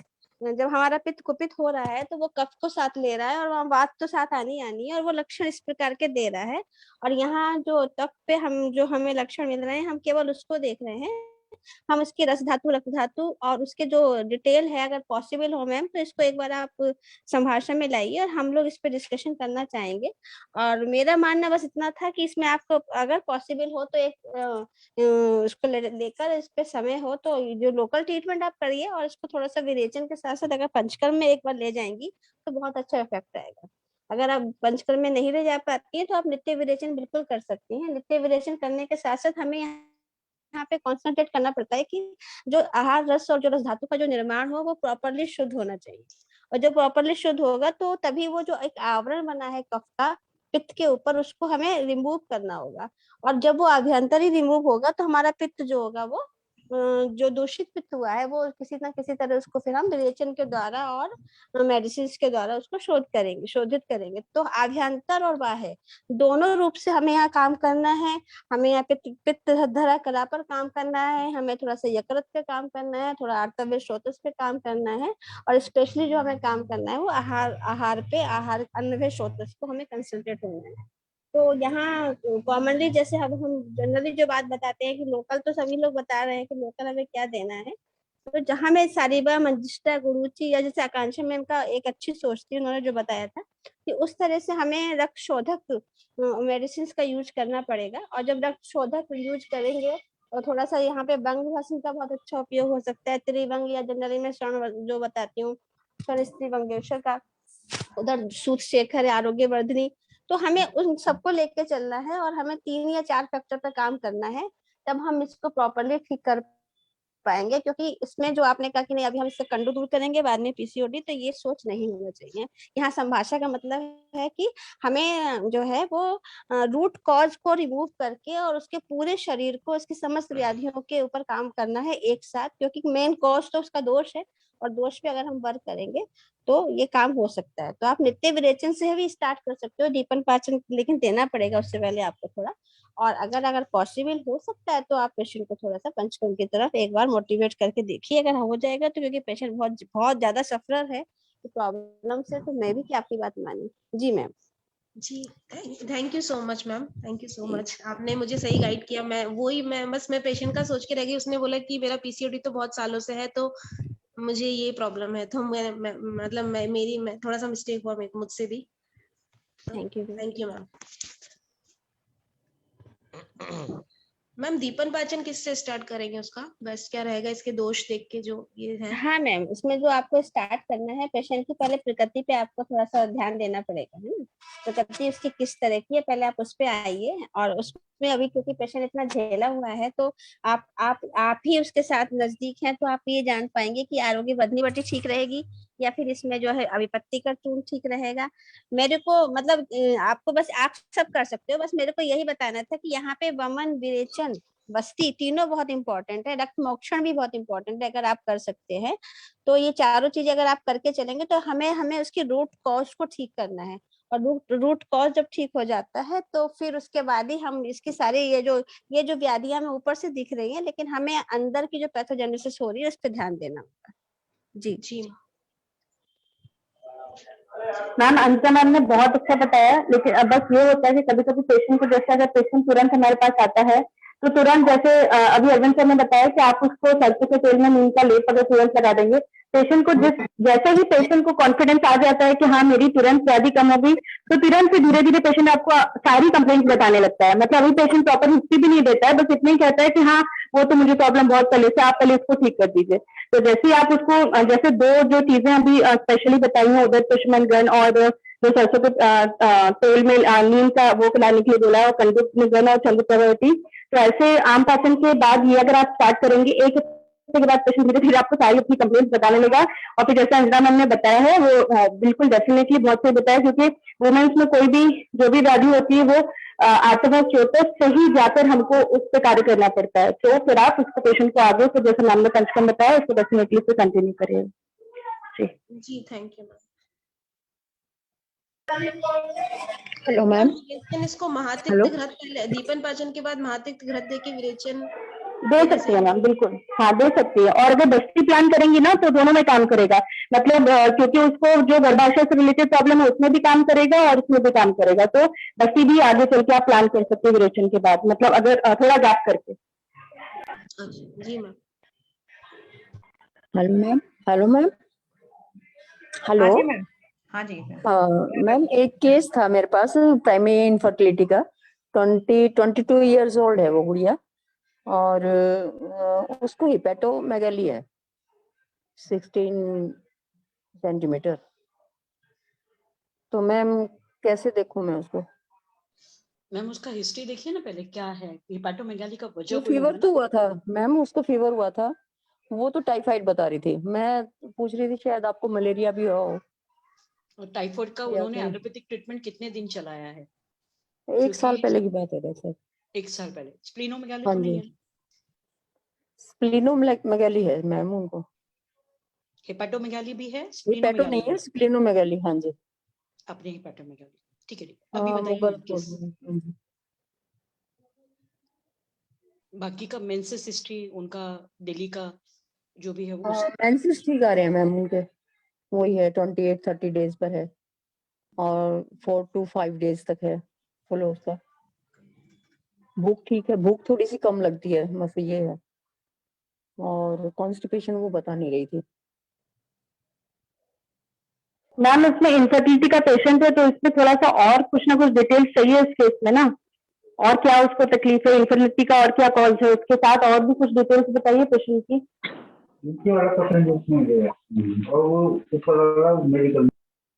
फीवर की हिस्ट्री तो वो बता रही थी मैम, उसके बाद बाकी ज्यादा कुछ नहीं मिला उसके अंदर। मैं उसका मेन कंप्लेंट क्या है अभी की? अभी तो इनफर्टिलिटी केस में आई थी मैम वो। आपके पास इसीलिए आई है ना, तो उससे रिलेटेड इनफर्टिलिटी का कॉज आपको क्या मिला, मतलब आपने क्या फाइंड आउट किया, कुछ उसमें मिला और क्या कारण मिला आपको? नहीं मैम, अभी तो स्प्लेनोमेगाली अपने आप में कोई बीमारी नहीं है, वो किसी बीमारी की वजह से एसोसिएटेड सिम्टम है उसका पूरा। हाँ वही सही बोल रहे हैं, तो वही उसका कारण क्या मिला है, तब तो फिर ज्वर के कारण जो भी होगा फिर वो तो खैर ट्रीटमेंट अलग चली जाएगी, लेकिन फर्टिलिटी के हिसाब से भी उसको सोचना पड़ेगा, फिर साथ में ज्वर की ट्रीटमेंट तो चलेगी ही चलेगी। तो अगर वो साइमल्टेनियसली चलेगी और अगर ज्वर के कारण जो भी हुआ होगा तो वो तो अपने आप मतलब वो सबसाइड हो जाएगा, लेकिन और उसमें क्या कारण मिला है? अल्ट्रासाउंड वगैरह? हाँ अल्ट्रासाउंड वही था डॉक्टर साहब, बस वो नॉर्मल था, यूट्रस भी नॉर्मल है उसका, ओवरीज भी बिल्कुल नॉर्मल है, और स्प्लीनोमेगाली था सर उसके अंदर। मैम वो बाकी तो शादी ultrasound कितना में साल कुछ पहले हुई है और कितने साल से कंसीव नहीं हो पा रही है? बिकॉज 22 आपने बताया जो उसका। हाँ जी 2 इयर्स के करीब हुई है उनकी शादी को। और 2 इयर्स से जो भी उनके हस्बैंड और उनका गैपिंग प्रॉपर है, मतलब बहुत ज्यादा गैपिंग हाँ है? जी हाँ इकट्ठे रहते हैं सर। और उनका साइकिल से लेके सारा चीज नॉर्मल है, बस कंसीव नहीं हो रहा है, बस ऐसे है? हाँ जी हाँ जी। आपने सीमेन का एनालिसिस देखा है उनके हस्बैंड का? सीमन तो मैम अब करवाऊंगी, मैंने बुलाया था उनको। और मैम आपने उससे मतलब जनरल हिस्ट्री ली, मतलब कभी कभी ये होता है कि अर्ली एजेस में शादी हो जाती है तो कई बार ऐसा होता है कि लोगों को उसके बाद में बहुत हद तक नॉलेज नहीं होता है ना, कौन से फर्टाइल डेज में क्या है, तो इसकी भी थोड़ा सी हिस्ट्री ले लीजिएगा, क्योंकि अर्ली एज में कई बार कभी कभी ऐसी भी हिस्ट्री मिल जाती है कि बिना कॉज के ही कभी कभी इनफर्टिलिटी का मतलब मेल साइड का पार्टनर का वो ट्रीटमेंट वो इन्वेस्टिगेशन करा लीजिए, लेकिन साथ में उसका भी एक ध्यान रखिएगा। मैडम आकांक्षा मैम 22 इयर्स की है मैम वो, 22 इयर्स जी की। सर, हाँ इसलिए मैं बता रही हूँ, एज के कारण ही बता रही हूँ मैम। अब स्प्लीनोमेगाली इन्होंने अगर जो केवल बोला है तो हम स्प्लीनोमेगाली पे आते हैं तो देखते हैं कि स्प्लीन क्यों बढ़ती है। स्प्लीन बढ़ती है, spleen is the graveyard of RBC. Graveyard of RBC मतलब कि आरबीसी का ब्रेकडाउन बहुत ज्यादा हो रहा होगा तो शायद स्प्लीन बढ़ रही होगी। दूसरा काज क्या है कि स्प्लीन अपना ब्लड पोर्टल वेन में डाल रही है, क्या वहां पे कोई रुकावट तो नहीं है, स्प्लीनिक वेन में कोई ऑब्स्ट्रक्शन तो नहीं है जिसकी वजह से कोई स्प्लीन बढ़ रही हो, या हॉजकिंस लिम्फोमा टाइप का कोई पुरानी हिस्ट्री रही हो, या आपका ये टाइफाइड वगैरह या मलेरिया वगैरह रहा हो जिसकी वजह से स्प्लीन बढ़ी हो, है ना। तो ये इनका पूरी पिक्चर एक आनी चाहिए हमको, कंप्लीट ब्लड काउंट वगैरह भी आना चाहिए, इनका अल्ट्रासाउंड स्टमक का आना चाहिए, है ना। इसके अलावा कई सारी चीजें जो इन्वेस्टिगेशंस हैं वो हमारे पास आने चाहिए, तो उसके बाद रूल आउट करके देखा जा सकता है कि क्यों है। अदरवाइज अगर नहीं निकल के आ रहा है कुछ ऐसा तो इनको इनफर्टिलिटी का काज तो फाइंड आउट ही करना पड़ेगा। वही बोल रहे हो सर, राइट जी। और अगर मतलब तब तक के लिए अगर ऐसा है कि पेशेंट को आपको मतलब टिल देन आपको इन्वेस्टिगेशन के लिए भेजना है और तब तक कुछ मेडिसिन स्टार्ट करनी है, तो जो हमारा बेसिक होता है क्योंकि पेशेंट को ज्वर की हिस्ट्री गई है तो आप उसमें ज्वर की हिस्ट्री लेके मतलब टाइफाइड मलेरिया थोड़ा सा मतलब जैसे ज्वर अभी पढ़ा ही रहे हैं तो थोड़ा सा डिटेल में जाके विषम ज्वर था कि मतलब कैसे कैसे उस ज्वर का वो हुआ, तो उस हिसाब से ट्रीटमेंट अगर देंगे तो आम पैटर्न से आप शुरुआत करिए और ज्वर की पर्टिकुलर अगर हिस्ट्री लेके ट्रीटमेंट करेंगे, विषम ज्वर की है कि मतलब किस तरीके का ज्वर था, तो उसकी अगर पर्टिकुलर अगर आप कहीं ना कहीं ट्रीटमेंट स्टार्ट करते हैं और साथ में साइमल्टेनियसली इन्वेस्टिगेशन की रिपोर्ट आएगी तो फिर आगे हम उसमें कुछ कर सकते हैं। और हम आयुर्वेद के हिसाब से अगर देखना चाहें तो रक्त धातु का मूल स्थान यकृत और प्लीहा होता है, तो this is directly related with the रक्त धातु। तो रक्त धातु आफ्टर दीपन हम करने के बाद अगर करें तो इसमें नॉर्मल साइज में जी। मैम मैंने तो आरोग्यवर्धिनी दी है, कालमेघ दी है उसको, भूमि अमल की दी है और चंद्र प्रभावती भी दी है मैम, और त्रिफला दिया है रात को। मैम ये आपने मतलब क्या सोच के ये प्लान किया है, थोड़ा सा डिटेल करेंगे? मैम जैसे दीपन पाचन के लिए कालमेघ और आरोग्यवर्धिनी। पेशेंट को हिस्ट्री है ज्वर की, है ना, तो हिस्ट्री ज्वर की है तो ज्वर की हिस्ट्री में आपको पेशेंट ने क्या बताया, टाइफाइड था, मलेरिया था, क्या था? टाइफाइड बताया था मैंने। टाइफाइड बताया, तो उसको पहले की भी हिस्ट्री लीजिए, कभी उसको मीजल्स वगैरह तो नहीं हुआ था, मीजल्स के टाइम में बुखार कितने दिन रहा था, कभी कोई दंश तो नहीं हुआ था, तो उसके बाद तो फीवर नहीं आया था, तो ये सारी भी हिस्ट्री कभी कभी काउंट करती हैं क्योंकि ब्लड में कभी कभी विषजन्य संप्राप्ति होने पर भी इनफर्टिलिटी हो सकती है। तो इसका भी थोड़ा सा आप डिटेल अपने केस शीट देखिए, अगर आप लेंगी तो आपको बहुत हेल्प करेगा। और जैसे सर ने बताया, अभी आपने मेडिसिन दी है, तो उसके बाद ये स्टार्ट करिए रक्त के साथ साथ और वैसी ट्रीटमेंट करिए। थोड़ा डिटेल में जाते तो यहाँ से बेसिक ट्रीटमेंट करा के और बाकी की इन्वेस्टिगेशन कराइए मेरे पार्टनर के साथ। आकांक्षा मैम, ये टाइफाइड अगर जो था तो टाइफाइड के बाद में स्प्लीनोमेगाली तो पॉसिबल है ही, कॉमन है, बिल्कुल वो तो है ना? सही बात है। अच्छा, आप इसको रूल आउट कर लें, टाइफाइड था तो किस आधार पे टाइफाइड की डायग्नोसिस बनाई? वही बोल रही हूँ। हाँ, क्योंकि टाइफाइड में आपका एक रात को बुखार आता है, सुबह तक चला जाता है, step bladder pattern, relative bradycardia, pulse rate घटी होती है टेम्परेचर के साथ में, ठीक है। जनरलाइज्ड पेन एब्डोमेन में रहता है, पूरे पेट में दर्द पहले दूसरे तीसरे सप्ताह रहता है, चौथे सप्ताह लोकलाइज्ड हो जाता है राइट हाइपोकॉन्ड्रिक रीजन में। पहले दूसरे तीसरे सप्ताह कोई खांसी नहीं होती, चौथे सप्ताह खांसी शुरू होती है। कॉन्स्टिपेशन रहता है पहले दूसरे तीसरे सप्ताह, चौथे सप्ताह पी सूप लाइक स्टूल होता है, मटर के पानी के जैसा डायरिया पैदा होता है। तो क्या इस तरीके के लक्षणों के आधार पे without being going through Widal test क्या डायग्नोसिस बनाई गई है टाइफाइड की? जरा इसको रूल आउट जरूर कर लें। ठीक है।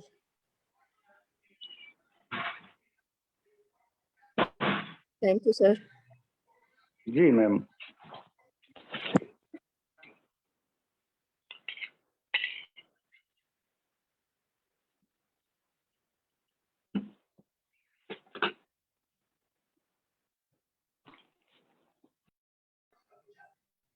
सर एक क्वेश्चन और पूछूं?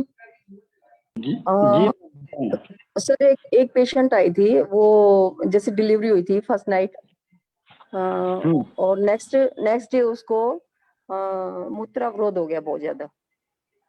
जैसे पूरा दिन उसको यूरिन नहीं आया, रात को भी यूरिन नहीं आया। वो मेरे पास आई रात को मैंने कैथेटर से उसका यूरिन पास कर दिया जी। हाँ जी। तो सुबह आई, सुबह फिर उसको यूरिन रिटेन था, नहीं आ पाया। यूरिन ऑब्स्ट्रक्शन हो रहा था, नहीं हो पा रहा था। हाँ जी। तो that may be because of any pain उस एरिया में हो रहा हो, बिकॉज ऑफ डिलीवरी, है नहीं ना? था सर, सिर्फ डिलीवरी हुई थी। हाँ, डिलीवरी में सिजेरियन वगैरह थी या नॉर्मल डिलीवरी एपिसोड में? हाँ जी। क्योंकि उस एरिया की जो नर्व्स होती हैं, उसके जो नर्व रूट होते हैं वो कॉमनली यूरिनरी ब्लैडर को भी जाते हैं एंड यूरेटर को भी जाते हैं और यूटरस को भी जाते हैं, ठीक है। तो कहीं ना कहीं नर्व इंजरी या नर्व में कोई इस तरीके की रुकावट हम ऐसा सोच सकते हैं जिसकी वजह से यूरिन का ऑब्स्ट्रक्शन हो रहा हो। ये एक दिमाग में आती है, क्योंकि और कोई काज तो दिख नहीं रहा, पहले तो नॉर्मल डिलीवरी हो ही रही थी, ये एकाएक रुकी है, तो ऐसा सोच सकते हैं। और अगर that is because of any inflammation in the nerve root, तो ये 2-3 दिन में अपने आप नॉर्मल हो जाने वाली चीज है ना? तो ये मेरे दिमाग में आ रहा है। बाकी अंजना मैम इसमें बेहतर विचार अपने प्रकट कर सकती हैं। नमस्कार सर सभी लोग को। जी सर, प्रणाम मैम, प्रणाम। हाँ आपने सही बताया। उसमें जनरली क्या होता है, आप मैडम उसकी पहले हिस्ट्री लीजिए कि जो पेशेंट को डिलीवरी हुई है या जो उसका इंटरनेटल पीरियड जिसे हम लोग कहते हैं, डिलीवरी टाइम वो कैसा था, मीन्स कि इवेंटफुल था कि अनइवेंटफुल था, कि बहुत ज्यादा उसको प्रोलॉन्ग लेबर था कि इजी लेबर था, प्राइमरी पेशेंट थी कि मल्टी पेशेंट थी, है ना मैम? उसका एएनसी का भी थोड़ा। हाँ जी मैम, प्राइमरी थी मैम वो। हाँ प्राइमरी थी। और वो लेबर उसका लेबर क्या इजी लेबर था कि थोड़ा सा प्रोलॉन्ग था, टफ लेबर था, ये भी एक पूछना पड़ता है। देन स्टेसिस भी लगता है, हाँ एपिजोड में स्टेसिस भी लगता है। तो ये सारी हिस्ट्री आपको पेशेंट की लेना पड़ेगा। समटाइम्स उससे कभी कभी एएनसी केसेस में भी पेशेंट को क्या होता है कि यूरिनरी ब्लैडर या यूटीआई वगैरह के चांसेस होते हैं, या समटाइम्स ड्यूरिंग प्रेगनेंसी भी इस तरह की हिस्ट्री मिलती है, रिटेंशन ऑफ यूरिन की। तो ऐसे में क्या होता है कि जो अगर जहां तक मुझे लग रहा है ऐसे केस में डिफिकल्ट लेबर रहा होगा पेशेंट को, या प्राइमरी पेशेंट थोड़ा सा कॉन्शियस ज्यादा होती भी है और पेन उनको जो जब लेती हैं तो उसके बाद स्टिच वगैरह भी लगता है। तो समटाइम्स क्या होता है, ब्लैडर जो है थोड़ा एटोनी में जाता है। एटोनी मीन्स कि उसका जो कमांड होता है, जो उसकी इनर्वेशन होता है, वो इतना ज्यादा टायर्ड हो जाता है कि वो जो है प्रॉपरली पेशेंट को उसकी जो अर्ज होती है वो पता नहीं चल पाती है। तो जनरली हम लोग ऐसे केसेस में क्या करते हैं कि पेशेंट में थोड़ा थोड़ा, जैसे कि हमें लग रहा है कि ब्लैडर है, हम समटाइम्स पीएसए भी हमें फील होने लगता है जब ब्लैडर थोड़ा सा ज्यादा उसमें फुलनेस हो जाती है या जो है रिटेंशन हो जाती है। तो हम जनरली पहले, जैसे आपने कहा, आपने तो ठीक किया क्योंकि आपके पास तो इमरजेंसी लेके आया था तो आपको कैथेटराइजेशन करना ही था। हमारे पास ऐसे पेशेंट रहते हैं तो हम पहले गर्म पानी की छींटे, ठंडे पानी की छींटे, फिर गर्म पानी की छींटे, ठंडे पानी की छींटे, इस तरह से हम उसको इसके जो है यूरेथ्रल ओपनिंग पे देते हैं, वल्वा रीजन पे देते हैं। और समटाइम्स जो है हल्का सा जो है गर्म पानी जो है सुप्रापेविक रीजन में भी उसको जो है हॉट वाटर बैग से सिकाई करते हैं और उसको स्टिमुलेट करते हैं। सबसे मतलब ये है कि हमें उसके जो उस एरिया को थोड़ा स्टिमुलेशन देना पड़ता है। और वो अभी आपने बोला कि एक दिन पहले ही डिलीवर्ड हुआ है, तो वो जहां तक मुझे लग रहा है कि वो ब्लैडर जो है वो एटोनी में है और उसको जो अर्ज है, इनर्वेशन जो है वो उसका भी इतना ज्यादा थक गई है कि उसको फील नहीं हो रहा है।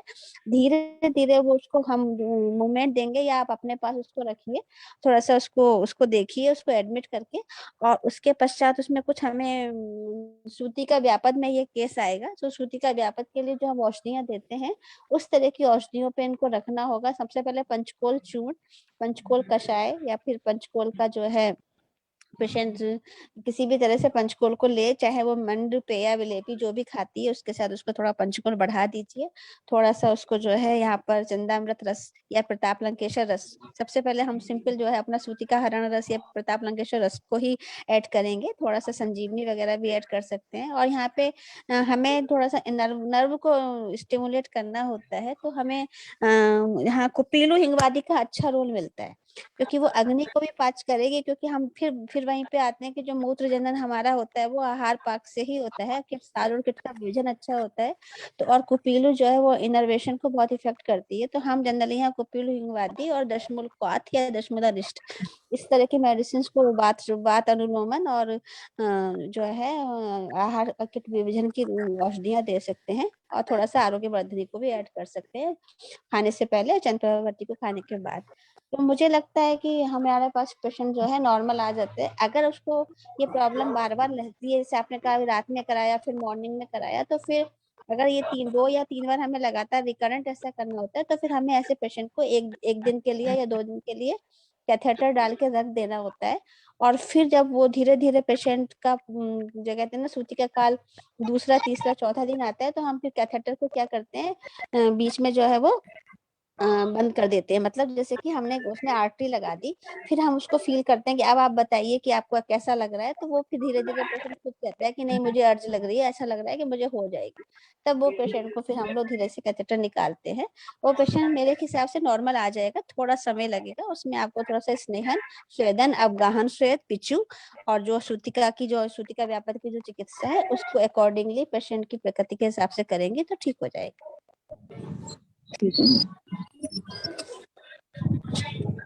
Thank you. मीना मैम। जी sir, thank you sir ji.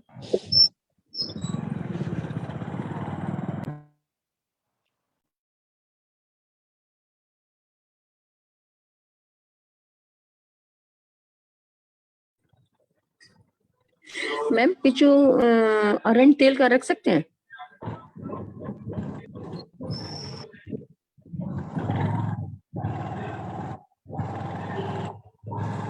Ji madam, वातानुलोमन करना है, एरंड तेल का पिछू हम लोग रख सकते हैं। जी मैम, नहीं तो दशमूल आदि तेल का भी रख देंगे, वो भी बहुत फायदा करेगा इसमें। दशमूल बहुत अच्छा मैम यदि हम मात्रावस्थी इसमें प्लान कर सकते हैं? अभी मैम जनरली क्या होता है ना, पेशेंट पे डिपेंड करता है ना। सूतिका वही मैंने आपसे कहा कि समटाइम्स क्या होता है स्टिचेस इतनी ज्यादा पेनफुल हो जाती हैं पेशेंट को अगर लगी होती हैं, तो प्राइमरी पेशेंट को एक ना फोबिया सा हो जाता है कि हमें वहां मतलब मुझे वहां पे पेन होगा, या वो थोड़ा सा जहां भी यूरिन वहां टच करेगी तो वो थोड़ा सा इरिटेट करती है, पेशेंट को दर्द होता है। तो समटाइम्स वो मतलब वो पेशेंट होल्ड करती है और उसको आता है धीरे धीरे, फिर वो क्या होता है और जो होता है वो कमांड नहीं रह पाता है। मात्रावस्थी का है, मात्रावस्थी इफेक्ट करेगी क्योंकि वायु का अनुलोमन करेगी। तो आप दशमूल तेल से या दशमूल आदि क्वाथ से, दशमूल आदि तेल ज्यादा इफेक्ट करेगा, दे सकते हैं। तेल से ही हम कर रही हूँ। हाँ, दशमूल तेल या तो सहचो तेल है या हाँ दे सकते। क्योंकि एपिजॉड में भी लगी हुई है तो वो पेन वैसे भी इन्फ्लेमेशन हाँ वही प्रॉब्लम ही वही है, इन्फ्लेमेशन होता है ना, पेशेंट उसी नर्व उसी के उसी एरिया फंक्शन नॉर्मल आने में थोड़ा सा 2-3 दिन का मुझे लगता है जो समय है लगेगा। इनको antibiotics and pain killer anti sir inflammatory मेरा जो अपना पर्सनल एक्सपीरियंस है, वहाँ यहाँ शिगरू क्वाथ बहुत इफेक्ट करता है। शिगरू पत्र क्वाथ अगर मिल जाता है मार्केट मतलब पास में कहीं, तो आप जी शिगरू मैम। पत्र को लेके उसका क्वाथ बना दीजिए और उसके क्वाथ को देंगे तो, और उसके क्वाथ की ही हम जो है जैसे कहते हैं ना गुनगुने पानी से, तो उसके क्वाथ को ही हल्का सुक्रोशन करके अगर हम उसकी छींटे वहां डलवाते हैं तो इफेक्ट अच्छा आता है। जी सर। जी तो उसको इंजरी थोड़ा इंटेंस इंजरी टाइप की हो गई लेबर के समय। चलिए सर, मनोबल जो है ना, जैसे हीन मध्य और उत्तम बताया है ना सत्व, तो जब हीन सत्व वाले या जो ज्यादा झेल जाती हैं लेडीज, उसमें इस तरह की जो है सूती का व्यापद हम लोग को मिलते हैं। ये नॉर्मल डिजीज है, फेस टू फेस हम लोग करते हैं, लेकिन ठीक हो जाएगी पेशेंट, 3 दिन लगेगा ठीक हो जाएगा। प्राइमा ग्रेविडा थी तो थोड़ा सा उसमें ज्यादा दिक्कत हुई भी होगी। हेलो अंकिता मैम, नमस्ते। नमस्ते जी, कैसे हो? मैम अच्छे हो मैम? इसमें क्या ऐसा भी हो सकता है कभी कभी कि पेशेंट को जैसे आपने बताया कि एटोनिया ऑफ ब्लैडर हो जाता है कभी कभी, तो क्या ये टाइम बीइंगली अगर 1-2 दिन वेट किया जाए तो क्या ये चीजें अपने आप सबसाइड भी कर जाती हैं? ऐसा भी होता है? हाँ मैम, बिल्कुल एकदम आ जाएंगी, नॉर्मल आ जाएंगी। अच्छा जी।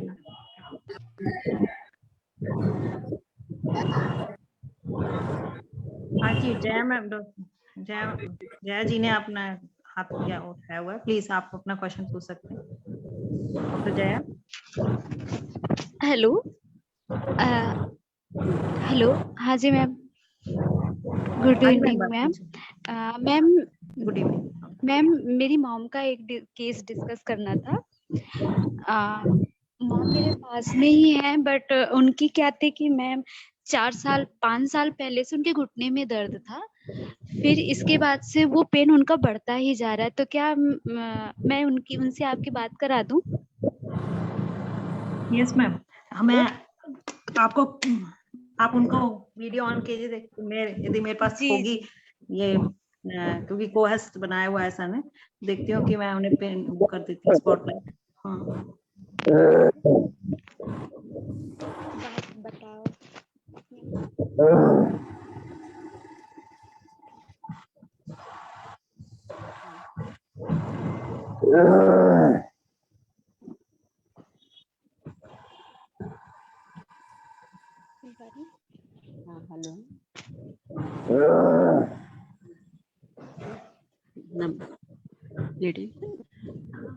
हाँ हेलो, नमस्कार।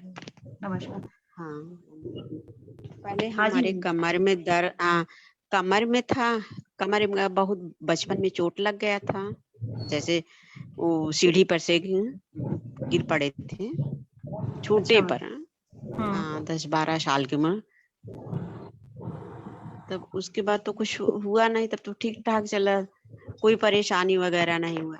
फिर मैंने 45 के बाद जब इधर वो पीरियड चला गया, तब से हमको यहाँ कमर में हल्का से दर्द होता था, तो एक्सरसाइज वगैरह करते थे, तो दिखाए थे बनारस में, तब डॉक्टर बताए कि आपका यहाँ कमर का नस दब रहा है, तो दवा वगैरह दिए थे, तब आराम हुआ था थोड़ा। फिर इसके बाद पैर में भी दर्द होने लग गया, फिर घुटने में भी होता है, और अकड़न सा रहता है, दर्द होता है घुटने में और अकड़न सा रहता है। ओके मैम जी। ये आपकी कितना महीना हो, आप कितने साल हो गए जब से आपका मेंसेस बंद हो गया? आपका महीना आपका? मैंने 10 साल हो गए। 10 इस साल समय हम ना 55 के हैं। Okay ma'am. तो आपने अपना टेस्ट वगैरह, MRI वगैरह या कुछ जांच, एक्सरे वगैरह कराए हैं मैम? हाँ, एक्सरे करवाए थे, तब घुटने में नस बढ़ा हुआ बता रहे थे, हड्डी बढ़ा। हाँ ठीक है। अच्छा, तो आपकी कौन सी दोनों? अच्छा, अकड़न दोनों घुटने में रहता है या एक ही घुटने में रहती है? पहले तो माने हमारे बाएं घुटने में था, और तो इसके बाद दाहिने में भी बहुत पहले चोट लगा था। जैसे खेलते थे तो ऐसे फिसल गए थे, तो हल्का फुल्का लग गया था। तो उस टाइम को तो हमको याद है लगा था, तब आप जाके वो भी दर्द करने लग गया, दाहिना भी। अच्छा मैम, आप अकड़न सा रहता है। आपका पेट साफ होता है डेली? हाँ, पेट साफ होता है। वो त्रिफला लेते हैं। अच्छा, त्रिफला लेती हैं? हाँ हाँ, त्रिफला यदि त्रिफला ना ले तो तब नहीं साफ रहेगा, नहीं साफ होता है। हाँ। तो ये आपको कब्ज की जो प्रॉब्लम है, ये आपको परेशानी कितने सालों से? वैसा तो कोई परेशानी कब्ज के लिए था ही नहीं। इससे थोड़ा जैसे त्रिफला ले लेते हैं तो शरीर में हल्का फुल्का, इसलिए त्रिफला बराबर ले लेते हैं रात के सोते टाइम। हाँ हाँ, ले लेते हैं। तो कितने साल हो गए आपको त्रिफला लेते हुए? ज्यादा साल तो नहीं, अभी ये कम से कम 6 महीना हुआ होगा।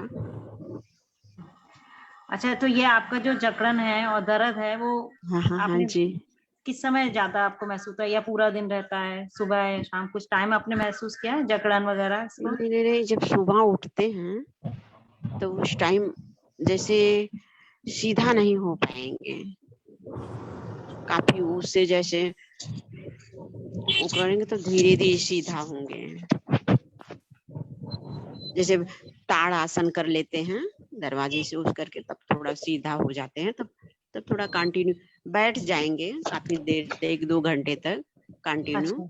तब नहीं, तब उठने में मुश्किल हो, सीधा होने में। हाँ। अच्छा, कोई तेल मालिश वगैरह करती हैं तो फिर आपको बढ़ती है परेशानी या आराम लगता है? तेल तो बहुत मालिश करते हैं, लेकिन हमको तेल से बस 5 मिनट जैसे रिलैक्स हो जाता है कोई चीज, बस उसी टाइप से होता है। बढ़ता तो नहीं है तेल मालिश करने से? नहीं, बढ़ता नहीं है। जैसे कैसे सिर में तेल वगैरह लगा दे तो रिलैक्स लगता है ना, उसी टाइप से लगता है। ओके जी। आप हाँ, आप बताइए अपनी जो बात कहना चाह रही हैं। जी, मैंने मेरे एक बार बता रहे थे जांग की मांसपेशियां कमजोर है, बताते हैं। इसमें जांग में माने दर्द होता है। आपकी सीधे वाली जो, अच्छा, सीधे पैर में? हाँ। अच्छा, आप खान पान में आपका कैसा है? सुबह से आप क्या खाते हैं, चाय कितनी पीते हैं, और क्या रूटीन क्या है आपका? सुबह कितने बजे उठते हैं? सुबह तो 6-7 पर उठते हैं, फिर स्नान वगैरह करते हैं। पहले थोड़ा योगा एक्सरसाइज कंटिन्यू तो नहीं कर पाते हैं, गैप कर हो जाता है। फिर वही पूजा पाठ करके चाय पानी नाश्ता वगैरह करते हैं। कितना आपको नाश्ता किस समय करते हैं मैम? नाश्ता 9 बजे करते हैं। क्या होता है नाश्ते में खाना मोस्टली आपका? नाश्ते में जैसे पकौड़ी हो गया, नमकीन वगैरह हो जाता है, वही तीखा चीज समझ लीजिए। वो थोड़ा जो तीखा वगैरह ज्यादा पसंद। अच्छा, आपको चटपटा तीखा पसंद है ज्यादा? हाँ, ज्यादा पसंद है। अच्छा, तो आप मतलब सुबह पराठा है और दूध दही वगैरह क्या कुछ लेती हैं आप? नहीं, दही तो हमको सूट ही नहीं करता। दही तो पहले बहुत हमको पसंद था, बहुत ही था, लेकिन अब दही खाते तो हमारे पैर में सूजन हो जाता है, इसलिए दही छोड़ दिए हैं। अच्छा, उससे पहले आप खूब खाते थे दही? हाँ, दही पहले खाते थे। रात में चावल वगैरह भी कम, चावल वगैरह भी कम खाते हैं।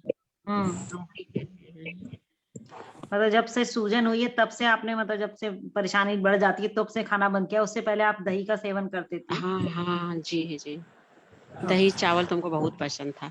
चावल भी कम कर दिए, चावल भी कभी काल ले लेते हैं थोड़ा सा। आपका वजन कितना है? वजन तो मेरा 45 है। 45? नहीं 70, नहीं 75। अच्छा सर, 75। और आपको हाइट का कुछ पता है कि कितनी आपकी हाइट है? हाँ 5 फीट है मेरी। अच्छा 5 फीट है, तो हाइट के हिसाब से वजन आपका थोड़ा ज्यादा है। ज्यादा। और हाँ, और ये बताइए आप दिन में जी। फिर नाश्ता आपने 9 बजे किया, उसके बाद बीच में कुछ फल वगैरह या कुछ खाती हैं, या खाना के समय, दोपहर का खाना के समय? दोपहर का खाना वही 2 बजे खाते हैं। फल वगैरह भी खा लेते हैं हल्का फुल्का, उतना फल वगैरह में उतना इंटरेस्ट ही नहीं है था बहुत। अच्छा ये बताइए आप मतलब जी। फल वल कम खाती हैं, दोपहर का खाना जी। खाया? अच्छा। हाँ। और फिर दाल फिर चावल उसके रोटी बाद खाना तो दोपहर का बहुत अच्छे से है, सब कुछ तो खाते आपको हैं। भूख खुल के लगती है, या ये होता है कि भाई हमारा जी दोपहर नहीं। का अब समय हो गया, 2 बज गया, लंच का टाइम हो गया, हमें खाना है, या ऐसी फीलिंग रहती है, या बस ये नहीं भूख नहीं है तब भी खा लिया, ऐसी बात क्या है आपकी आदत? हाँ जैसे 2 बज जाएगा तो ये होगा हमको खाना खाना, लंच करना है। और कभी 10 जैसे दुकान वगैरह पे जाना रहता है तो चले जाते हैं, तो वही 10 बजे नाश्ता वगैरह भारी कर लेते हैं। अच्छा, फिर तो तो शाम भूख के को बिना भी हाँ। मतलब टाइम से खा लेती हैं, मतलब खाना है लंच, चाहे भूख लगी हो जी चाहे ना रखे, थोड़ा खाने खा वाने में ली? कोई हाँ, खाने में कोई प्रॉब्लम नहीं है, खाना पीना तो भर पेट खाते हैं, कोई चीज की हर अच्छा। चीज पसंद, कोई हाँ। चीज ना पसंद हो ये सब नहीं, अच्छा सब कुछ अच्छा, अच्छा आपको लगता है। सब अच्छा लगता है, अपना स्वाद ठीक है। हाँ जी जी हाँ सब हाँ। कुछ ठीक है, माने सब कुछ बहुत अच्छा, लेकिन हमको यही कमर से नीचे पैर में इतनी प्रॉब्लम, और ऊपर कमर से ऊपर तो एकदम बेटर ओके। नहीं, बेस्ट है। हाँ जी अच्छा हर चीज। बेस्ट है, तो आप नीचे से भी बेस्ट हो जाएंगे, आप चिंता नहीं कीजिए। नीचे से ही सबसे बड़ी प्रॉब्लम नीचे से। आप ये नीचे से बताइए तो फिर उसके बाद चाय वगैरह के समय लेती हैं चाय तो फिर 4-5 बजे पे कुछ, या दिन में सोती है फिर खाना वाना खा के? हाँ जब कभी जब घर में रहेंगे तो सो जाएंगे खाना खाने के, रात में अच्छा। खाना खाने के बाद भी सो जाते हैं तुरंत। अच्छा, तो अब दिन में पता नहीं, अब हाँ अब हमको आलस लगता है, हाँ ये वही सब हम। पहले नहीं था ना, पहले हाँ। नहीं हमको आलस उलस लगता था, अच्छा, तो दिन में आप पहले हम रोज रोज बहुत सोती एक्टिव हैं? थे। अच्छा, नहीं खाना खाने नहीं के हाँ खाना वाना खा के जब खा के मतलब वैसे रोज लेट जाएंगे तो हाँ। कितनी देर सोती डॉक्टर हैं? साहब बड़ा लंबी हिस्ट्री ले रही हो। हाँ। अच्छा डॉक्टर साहब।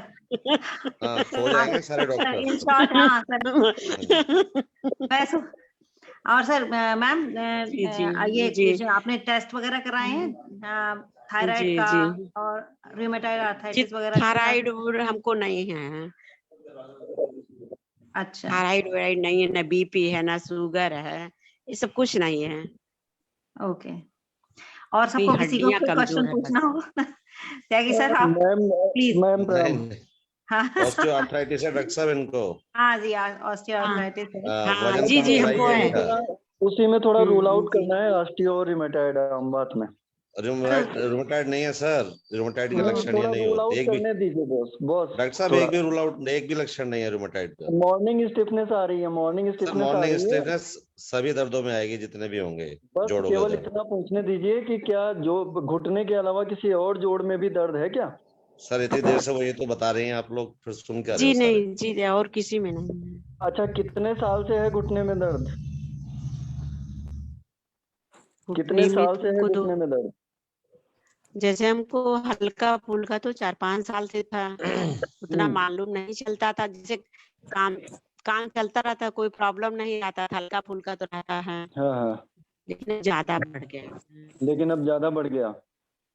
मॉर्निंग स्टिफनेस प्रेजेंट है, बायलेटरल पेन है सिमेट्रिकल ओरिजिन का, तो रूमेटॉइड आर्थराइटिस की पॉसिबिलिटी को रूल आउट अभी नहीं किया जा सकता है।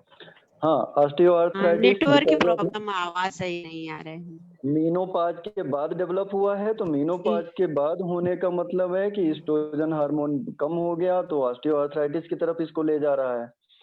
तो इसमें डिफरेंशियल डायग्नोसिस 2 चीजों की बन रही है, रूल आउट होगा इन्वेस्टिगेशन के द्वारा, दोनों घुटने का एक्सरे। नेटवर्क की प्रॉब्लम आ रही है। अभी भी आ रही है मैम क्या? आप अपना वीडियो बंद कर दीजिए तो शायद आपकी वॉइस ठीक हो जाए। रूल आउट अभी आ रही है आवाज? आवाज आ रही है? अगर आवाज आ रही है तो इसको रूल आउट करने के लिए दोनों घुटने का एक्सरे और इसके अलावा आरए फैक्टर और एंटी सीसीपी एंटीबॉडी, ये इतना अगर करा लें। इसके अलावा इनका डिस्क की प्रॉब्लम मिश्रा हो जी सकती है। सर, जी जी बॉस। हेलो हाँ सर, ना बॉस। एंटी सीसीपी की आवश्यकता है और ना आरए हाँ। फैक्टर की जरूरत, नहीं निकलेगा, 100% नहीं निकलेगा। बॉस है ना? निकलेगा नहीं, मुझे भी लग रहा है हाँ तो ऑस्टियोआर्थराइटिस सर की तरफ क्यों इतना ज्यादा लग पैसा रहा है। लगाया? मैं एंटी सीसीपी का 100-200 रुपए का टेस्ट थोड़ी ना है। छोड़ो रहने है दो ना? फिर पहले मतलब। पहले बेसिक करा लीजिए ना, आप सीधा घुटने का अच्छा, एक्सरे कराइए, ऑस्टियोफाइटिस घुटने चेंजेस का एक्सरे मिलेंगे, करा लीजिए, करा है ना? लीजिए। वो मिलेगा हाँ। सीधा सीधा, डीजनरेशन मिलेगा वैसे तो आपको। ये सीधा वजन सीधा ज्यादा है इनका, ऑस्टियोआर्थराइटिस की तरफ ज्यादा रिलेट कर रहा है ना। वजन ज्यादा है, एज रिलेटेड है ये सारा। इनको वजन कम करना है, एक्सरसाइज करें और इनका हाँ, वजन को कम करें, ये लाइन ऑफ ट्रीटमेंट एक्सरसाइज रहेगा। घुटने की ना करें, मैं इसमें कॉन्ट्राडिक्ट कर रहा हूँ। घुटने की जो अगर जो ऑस्टियोआर्थराइटिस की डायग्नोसिस हम लोग बना रहे हैं तो that is a wear and tear disease. Wear and tear बढ़ेगा एक्सरसाइज में। मैं घुटने की एक्सरसाइज रिकमेंड नहीं करता हूँ। सर सर एक्सरसाइज का, घुटने की आप एक्सरसाइज का कोई मसल पुष्टि थोड़ा स्ट्रेंथनिंग लड़वाएंगे एक्सरसाइज इनसे। कराइए। हाँ, एक्सरसाइज हम ऐसे ही करवा मसल सकते हैं स्ट्रेंथनिंग। जिसमें घुटने का हाँ। इन्वॉल्वमेंट ना हो और वजन कम हो सके। ये पैसिव एक्सरसाइजेज इसमें हाँ सर, बेनिफिट देंगी। अरे बट जी जी इसमें बिल्कुल बिल्कुल सही बात। क्योंकि ये समस्या जो हुई है बैक से स्टार्ट हुई है और ये पोस्चर की वजह से, एज और पोस्चर की वजह से इनकी घुटने पे भी समस्या आई है। ये बहुत और जो कॉमन प्रॉब्लम है पेशेंट्स में। सियाटिका इनका डेवलप बैक हुआ का है, प्रॉब्लम सियाटिक होता है। नर्व कंप्रेस है, तो उसमें मर्म हाँ। चिकित्सा तुरंत इंस्टेंट रिलीफ दे सकती है। क्षिप्र, गुल्फ, आणी, उर्वी और क्या कहते हैं, जानू, ये मर्म अगर स्टिमुलेट कर देते हैं तो तुरंत क्विक रिलीफ आप घुटने, कमर से लेके घुटने तक का जो दर्द, nerve compression, because of nerve compression है, तो उसमें क्विक इंस्टेंट रिलीफ ये ले सकती हैं। बाद में ये मज्जा धातु की विकृति है, कहीं ना कहीं इसमें आपको बस्ती चिकित्सा भी, कटी बस्ती देनी उचित रहेगी, लेकिन उससे पहले दीपन पाचन भी करा लिया जाना उचित रहेगा।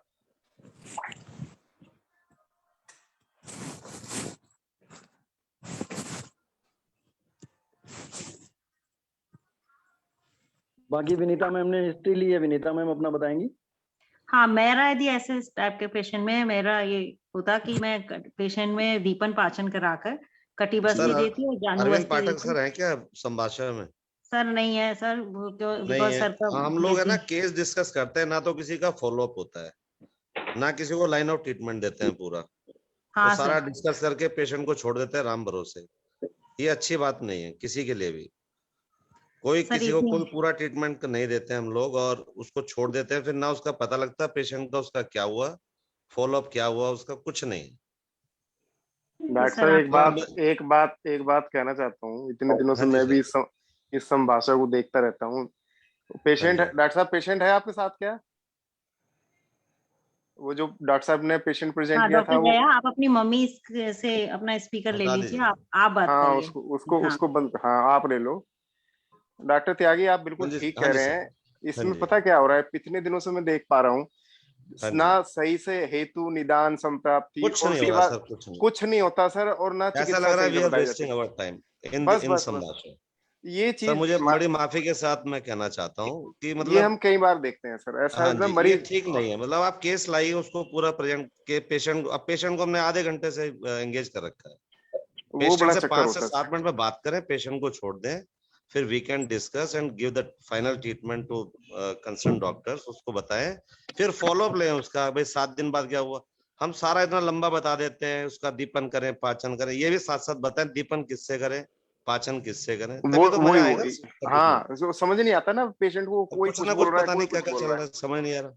माफ करना सर मुझे प्लीज, किसी को है। बुरा हो लग सकता रहा है हो सर, तो, नहीं मतलब हो सकता है बातें हाँ बुरे जी, लगे सर हमारी, लेकिन सच तो यही इसको है।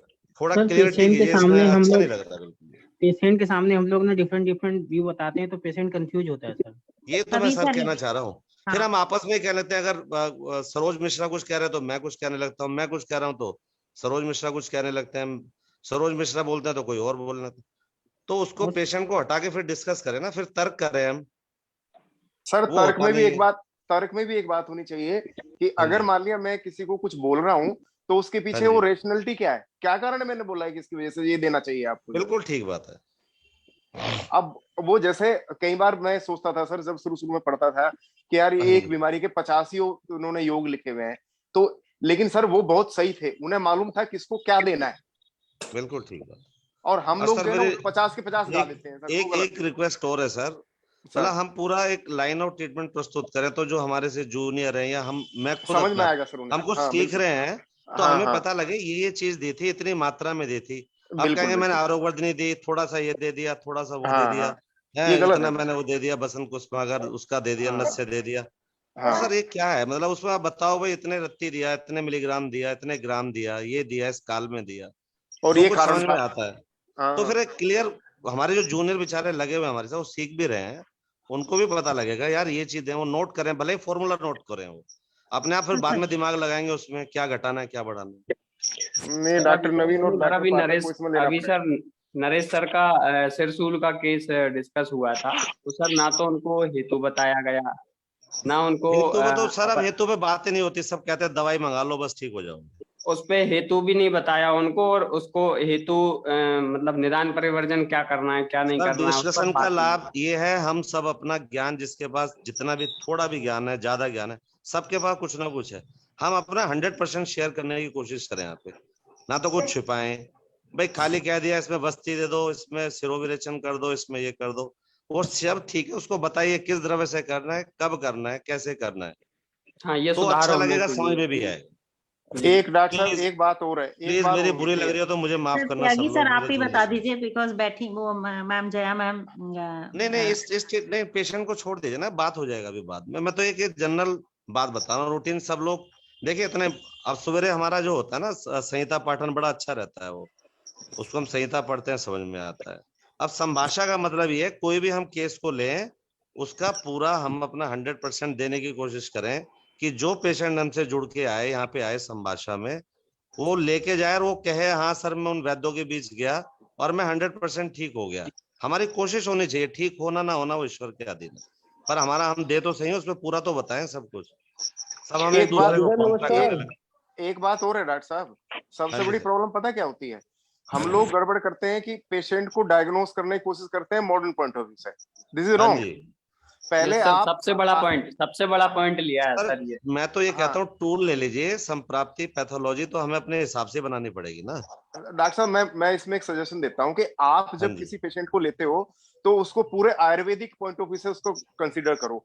हाँ, उसके बाद जो है, जो हमारे दूसरे छोटे डॉक्टर हैं बेचारे सीख रहे हैं अभी, उनके लिए उनको बताओ कि अब ये बन गया है, ये हमारी संप्राप्ति है, आप इसको अगर पूछना चाहते हो, कहना चाहते हो तो मॉडर्न में इस चीज से रिलेट कर सकते हो आप इस चीज को। हाँ, पहला दृष्टिकोण सर आयुर्वेदिक दृष्टि से निदान होना चाहिए सबसे हाँ, पहले, बिल्कुल, फिर बिल्कुल साइड होना में चाहिए। ले सकते हैं मॉडर्न को कि इस तरह से हो सकता है, इस तरह से होना सर मैं इसमें कुछ कहना चाहता हूँ। हाँ, बताओ बोलिए रमन सर, बोलिए सर। सर इसमें जो बात करते हैं ना, नॉर्मली मैं देखता हूँ कि अगर मान लो पूरा पेशेंट है बिल्कुल, आप जिस हिसाब से हम यहाँ पे डायग्नोज बनाने की कोशिश करते हैं आप बना ही नहीं सकते उसका।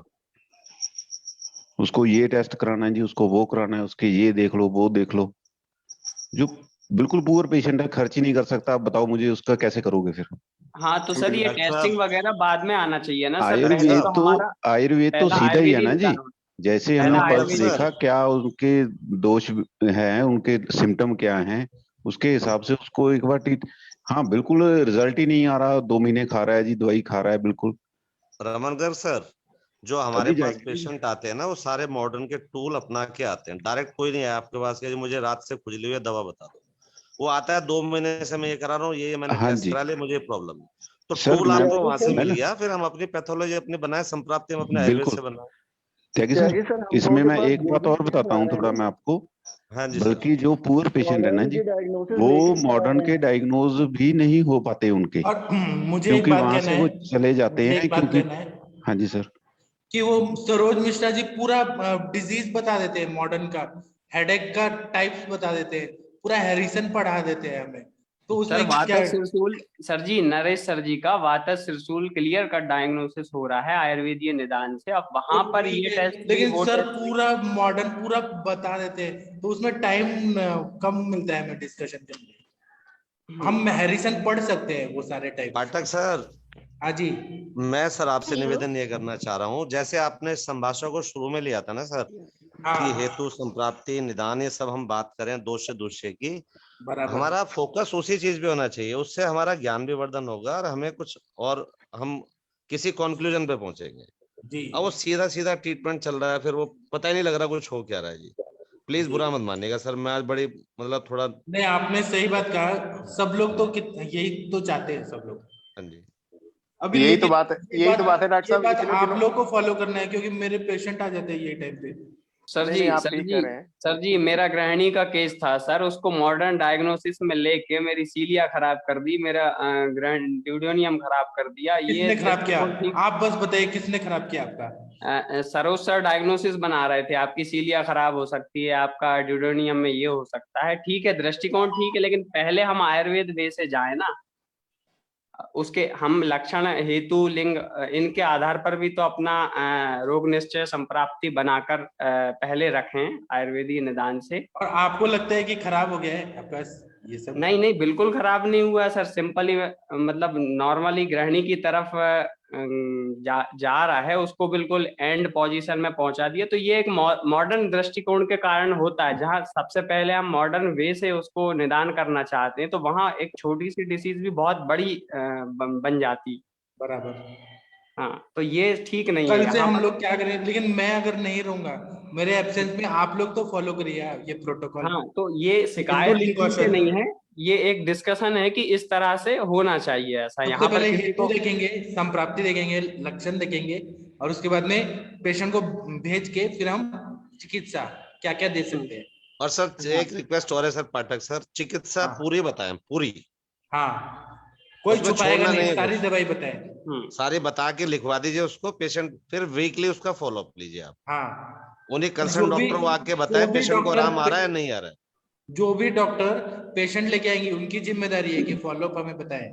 हाँ, फॉलो बताए उन्हें, तो सर नेक्स्ट टाइम से उनको एंटरटेन नहीं कीजिए प्लीज। हाँ, पेशेंट का फॉलो बताना पड़ेगा, पेशेंट को आराम आ रहा है नहीं आ रहा है, क्या क्या आपने उसको दवाइयां दी हैं, सब कुछ बताइए। तो अभी ना शुक्ला मैम, अंजना मैम और आकांक्षा मैम, अनुरिता मैम, इन सब की रेस्पॉन्सिबिलिटी है कि आप लोग ना हेतु, लिंग, औषध ये सबसे चलेंगे प्रोटोकॉल, अगर मैं नहीं रहा तो। जी सर। हाँ, और त्यागी सर भी हैं, त्यागी सर आप भी फॉलो करिएगा। जी सर, जी सर। हाँ, थैंक यू सर। हमारी कोशिश होनी चाहिए कि हम ज्यादा से ज्यादा पेशेंट लें, ज्यादा से ज्यादा संभाषा में। हाँ, और मॉडर्न पैथोलॉजी और पूरा हैरिसन पढ़ाने लगना, ये मुझे सही नहीं लगता अभी ये संभाषा में। ठीक है सर, माधव निदान की क्लास होगी ना? कल सुबह होगी ना। असली में आज नहीं हुई सर। असली में मैं इतना बीमार हो गया था ना, तो फिर मैंने विरेचन लिया, मुझे इतना ज्वर हो गया था, आज मेरा तबीयत खराब हो जा रहा है, पता नहीं क्यों, जागरण तो कल और रेस्ट कर लो सर, आप कल भी मत लो आप। नहीं, अभी आज मैं ठीक हूँ ना, आज मैंने पेशेंट देखे।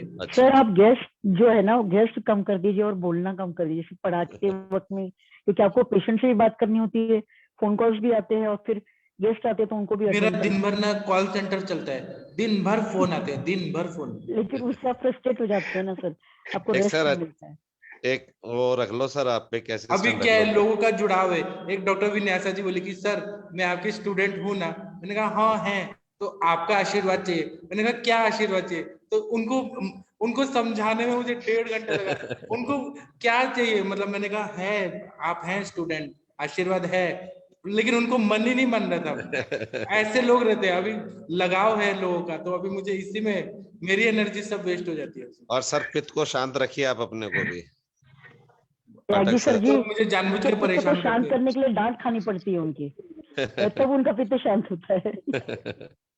अरविंद जी, जब आप बोलते हैं ना, तो सबसे बड़ी बात जो मेरे को अनुभव होती है वो होती है कि आपकी उदान वायु विकृत हो रही है, तो इसलिए आप थोड़ा स्ट्रेस से कम बोला करो। हाँ, और दूसरा बात है, कल मैं फेसबुक लाइव पे पढ़ा हूँ माधव निदान की, इस पे पढ़ा हूँ जूम पे बढ़ा दो सर। हाँ ठीक है, तो अभी सो जाइए सभी लोग। धन्यवाद सर। लास्ट में एक बात कहनी थी, ये बात जो हम लोगों ने बोली है ना, आप इसको, जैसे हमारे वैद्यगण है, हमें किसी को टारगेट नहीं करना है सर, कि भाई ये बुरा नहीं लगना चाहिए किसी को। हाँ, सर, बुरा ये नहीं लगना चाहिए, हमारा मतलब ये नहीं था कहने का। अगर हम लोग अपने में नहीं बात करेंगे तो फिर क्या होगा? सरोज मिश्रा जी बहुत विद्वान आदमी है, अच्छा नहीं बताते हैं। सर मैं बताऊं, बहुत अच्छा बताते हैं। और देखिए मैं आपको बताऊं, कई बार मेरा यहाँ पे दिल्ली में मॉडर्न डॉक्टरों के साथ बड़ा कन्वर्सेशन होता है सर, तब मुझे वो कोरिलेट करके बता, तो डॉक्टर मिश्रा जो है बिल्कुल अच्छा करते हैं, मेरे पास नॉलेज होनी चाहिए, पर जब मैं अपने वैद्यगणों के साथ बैठ के बात कर रहा हूँ तो मुझे आयुर्वेद की बात करनी है। नहीं सर, आयुर्वेद कोई बुराई नहीं है सर। अगर आपको सिस्ट डायग्नोज हुई है कहीं पे तो उसको मॉडर्न हाँ हमें बताना पड़ेगा, कोई दिक्कत हम नहीं है। हम पॉइंटेड बातें करें ना, मतलब वही बातें करें। अगर पूरा हैरिसन पढ़ाने लगेंगे कि माइग्रेन का ये भी टाइप होता है, वो भी टाइप होता है, ये भी होता है, वो भी होता है, उसमें टाइम जो कंज्यूम होना चाहिए, क्योंकि सब हाँ काम वो चला जाता है।